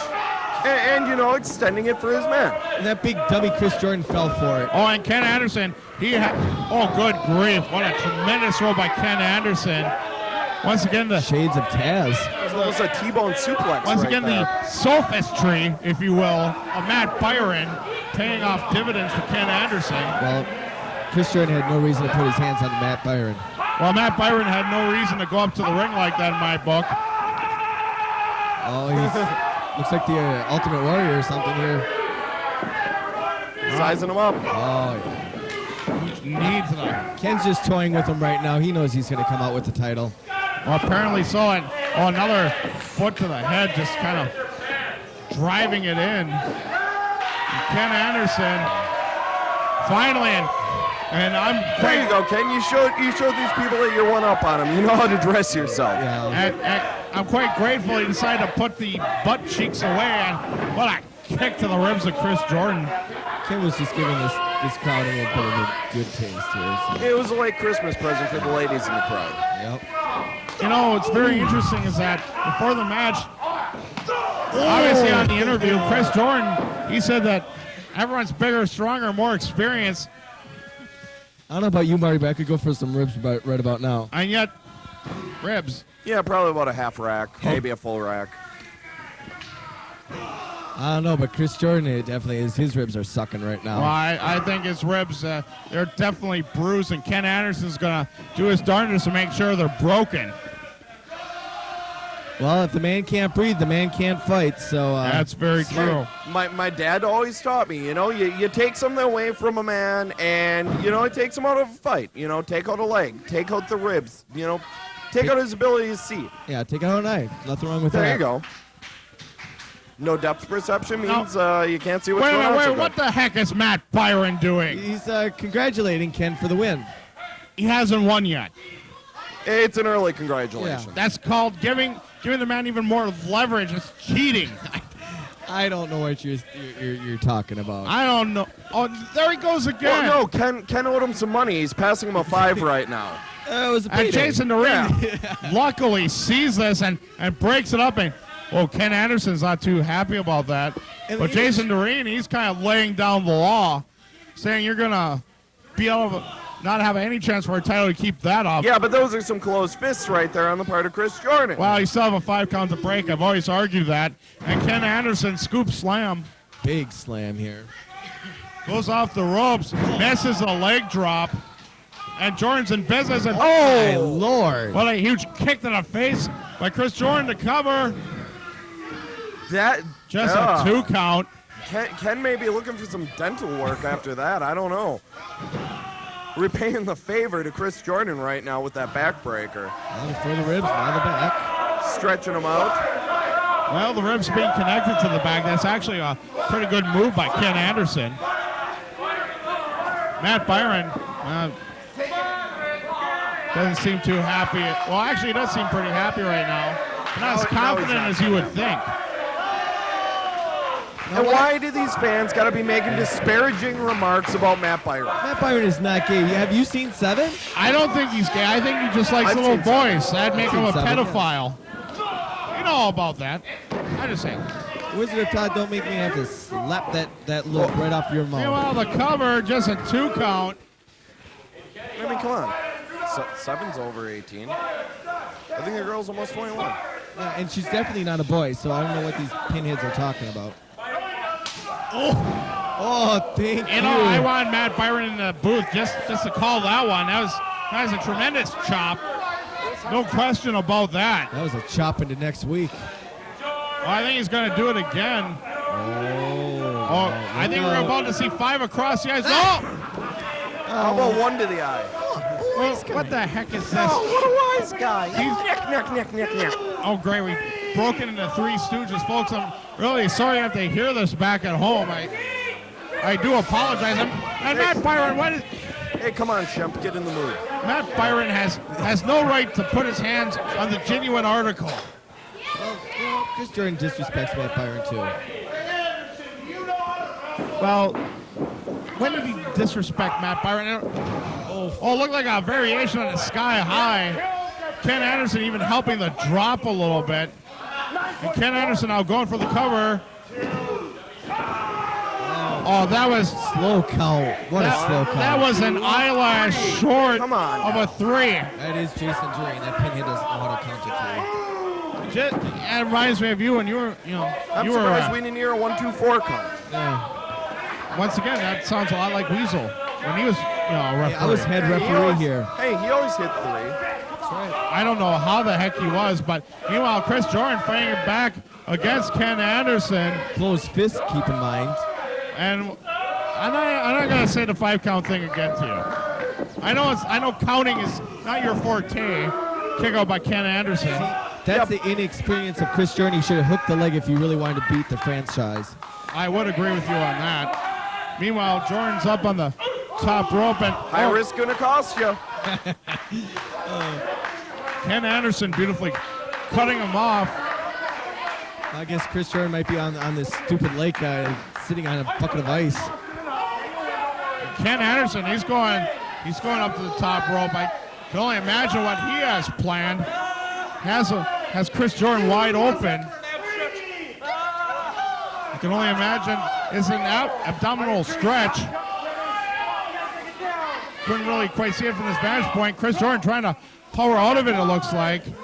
That Kamikaze Ken Anderson, what an innovator. Oh, he does. Hip toss. right off the top rope. How often do you see that? Well, out of 1,000 times, maybe once. So not very often, you're saying. And Chris Jordan's getting a bit of a breather. The count is put on by Jason Doreen. This has been a very tough matchup. I can't think of a tougher opponent that Chris Jordan could face to defend his ACW Heavyweight Championship. Ken Anderson, definitely one of the toughest men in the world. And blocks a punch and gives one of his own. Chris Jordan going right to work on Ken Anderson. Off the ropes he goes. Huge clothesline. Huge back elbow. And right now, Chris Jordan, he's caught his second win. Yeah, unfortunately, he's falling right into Ken's trap, letting him slow the match down. I would agree with that. And then slips to the outside. Ken Anderson, you can only imagine he and Byron are going to take full advantage of this. Why are you jumping to conclusions, Wizard of Todd? I'm not jumping to conclusions. I've seen it before. If it's happened before, it's very likely going to happen again. Now, I understand that any sort of logic gets lost on you a little bit, Weasel, because you had those rags on your head a little tight, but... Hey, I don't see any rags on the boy's head. Used to. The damage is already done. It's too late. Baseball, Matt. Oh, good grief. Unsurprising. Chris Jordan's head is still on his shoulders.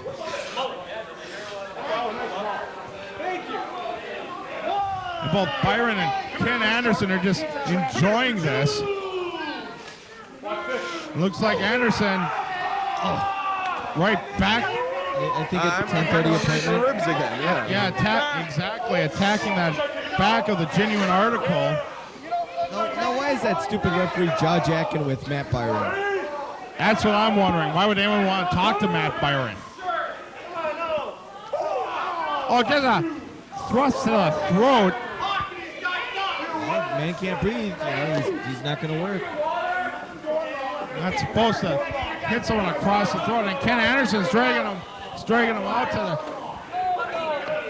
looks like about the third row, and just plants his face into some chairs. Well, so, that's exactly there you go. where someone Ken like getting Chris geared up, calisthenics a little bit there. Oh, good grief. And Ken using a chair to, looks like he's using a chair to choke out Genuine article.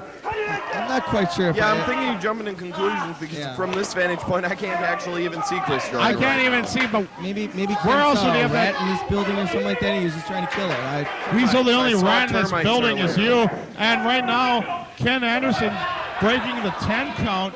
Very smart move by Ken Anderson. Those who can't get the title on a count out. Look at that goof, Jason Doreen getting distracted. Chairs him back. And that's definitely gonna leave a market.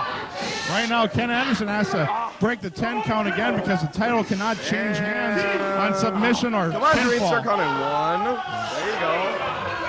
And 2. I see Chris Jordan spending a couple sessions in the chiropractor's office after those two. Yeah, he's gonna have about 9:30, 10, and 10:30, I think. Well, one thing his insurance covers that. One thing I do have to give Ken Anderson for, it gives him a tremendous breather. Chris Jordan he's having to expend a lot of energy trying to recover from this, get back into the ring. It's shady tactics, but I'll tell you what, Ken Anderson is definitely wrestling a smart game tonight. And back to choking him, more of a wear-down move. He's realized that, there's very few people who can keep up with Chris Jordan when he's in speed mode. He's just an offensive machine when that happens. So why not slow it down and take advantage of it? And what the heck is Byron doing? That Byron was just checking to make sure the kid is still breathing. Well, at least he didn't offer him bullfrogs or anything. I mean, come on, let's think about what happened to this poor kid back in Denmark at the beginning of fall. He feels bad. He was bleeding all over the place. He had handprints on himself. He was a mess. Well, I'll tell you what, I know for a fact that Matt Byron enjoyed that tremendously. And I can't believe that you guys would dare say that he felt shame upon that. I didn't mention anything about person. I didn't mention really anything about shame. He cared about it, but I wouldn't say shame so much. Well, he should have been. Once again, right now, this is definitely Ken Anderson's game right now. Ken Anderson has definitely taken Chris Jordan right out of his right out of his game, and it's showing. Jason Dorina has a count on. What a smart manager that Matt Byron is. Well, that would depend on what you qualify as smart. Graduate from the University of Wisconsin Oshkosh was not qualified to me. Hey, come on now. It's a good school. He ain't the only one that graduated from there. You were extolling Loker before. And my best friend graduated from that school, and I still say stuff like that. Marty McClure, don't listen to Wizard of Todd. I mean, it's only a technical college that he goes to, so don't worry about it. It's only technically a college? Technically a college, yes. Yeah. Meanwhile, outside the ring, Jordan's trying to get back in. Ken Anderson's just not letting him. They're going to expend some energy on. I would have to agree with you, Wizard of Todd. Not very, often I do agree with you, but Ken needs to beat this kid in the ring. Well, it also gets Jordan more frustrated. I think this is just a beautiful thing that he's doing. Pin me. Keep me on here is going to help you. So come get me, bitch. Whoa. Good point. Well, he does bring up a valid point there. And Chris Jordan decides to lay down the law. It's like, you're letting me in. And Jordan able to counter Ken Anderson. And yet again, Jordan's back in the ring. Blocks a punch, throws some of his own. And Chris Jordan, just like that, decides to take it up a notch. Huge kick by Jordan, followed up by a clothesline. Ken's rocking right now. And Jordan, when he gets into speed mode, as I said, is an offensive juggernaut. And Ken Anderson's on the wrong side of it. And what's Jordan doing? He's filling his water. Oh, he spits in the face of Ken Anderson. Oh, no, look at this. The ring's all wet. Huge hip toss by a genuine Dummy article. he is. Look at that. Someone's going to slip and get hurt now. And Jordan, right. See, that's what happens. Someone just slipped. That was a huge clothesline. Oh, my God, and a body slam. Referee, do something. That's illegal. Hey, come on. This group's trying to get himself counted out here.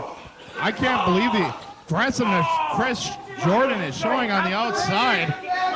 Holy cow. It's off to the woodshed, Chris Jordan goes. Ken Anderson tells everyone to move out of the way. And reversal, and Ken Anderson's thrown about 4 or 5 rows back into the steel chairs. Well, this will be fun for the ring cleanup crew. Yeah, I hope they brought the shop back. The cover, and Chris Jordan just about kept his title on that. And the crowd chants for Jordan, but Ken Anderson counters, looks like a powerbomb coming up. Nails him with it, the cover. Just a 2 count. Give Chris Jordan all the credit in the world. That could have been an easy 3 count for Ken Anderson.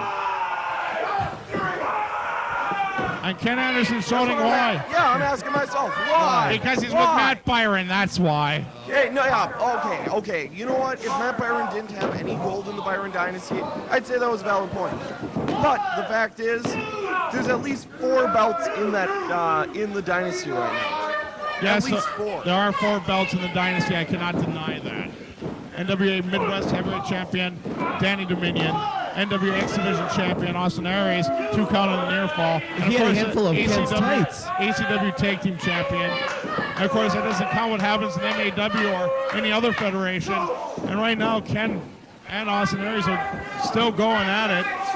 Austin Aries on the top rope. Ken Anderson trying to take him down. Austin Aries, what match are you watching? Excuse me, Chris Jordan. Started talking about Austin Aries. You guys got me off the subject. Wizard of Todd, you gotta stop drinking when you're actually being at your work. You pathetic piece of person, you. Anyways, back to this match. Oh, excuse me. Back to this match here. Jordan no man's land. And Jordan decides to give Matt Byron one for it. Matt Byron fell very hard. This could be the opening Jordan's been looking for. Jordan is up on the top rope.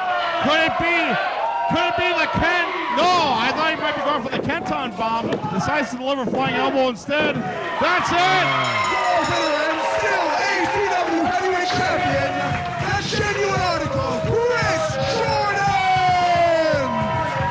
Well, we didn't see the jackpot, but we did see Chris Jordan delivering a flying elbow smash to Ken Anderson to secure the win in what was a tremendous first match and quite frankly, a gutsy first title defense by the genuine article Chris Jordan. Well, he got lucky. I have to give him credit, but sooner or later. You know what? I'll give the kid the devil his due. He managed to go out there and go against the man who is still, in many opinions, is the franchise of ACW. Quite easily, this is the biggest stepping stone so far in this boy's career, besides going over on Krueger for the title. Well, I'll tell you what, this has been an incredible couple of months. He's gone over on Lynch, he's gone over on Krueger, not once, but twice, and now he's defeated Kamikaze Ken Anderson.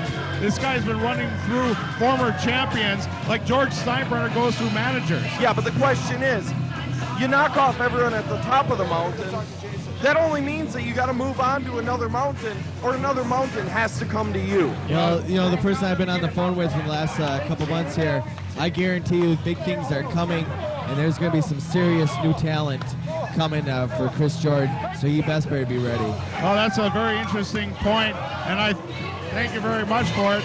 And folks, on behalf of Busty Loads, Weasel Flav, and Marty McClure, I am the Wizard of Todd. See you next month at the Nanyi Performance Center. And don't forget that this was a production of Circle 2 Productions. That's right, because you cannot copyright a 2. That's right.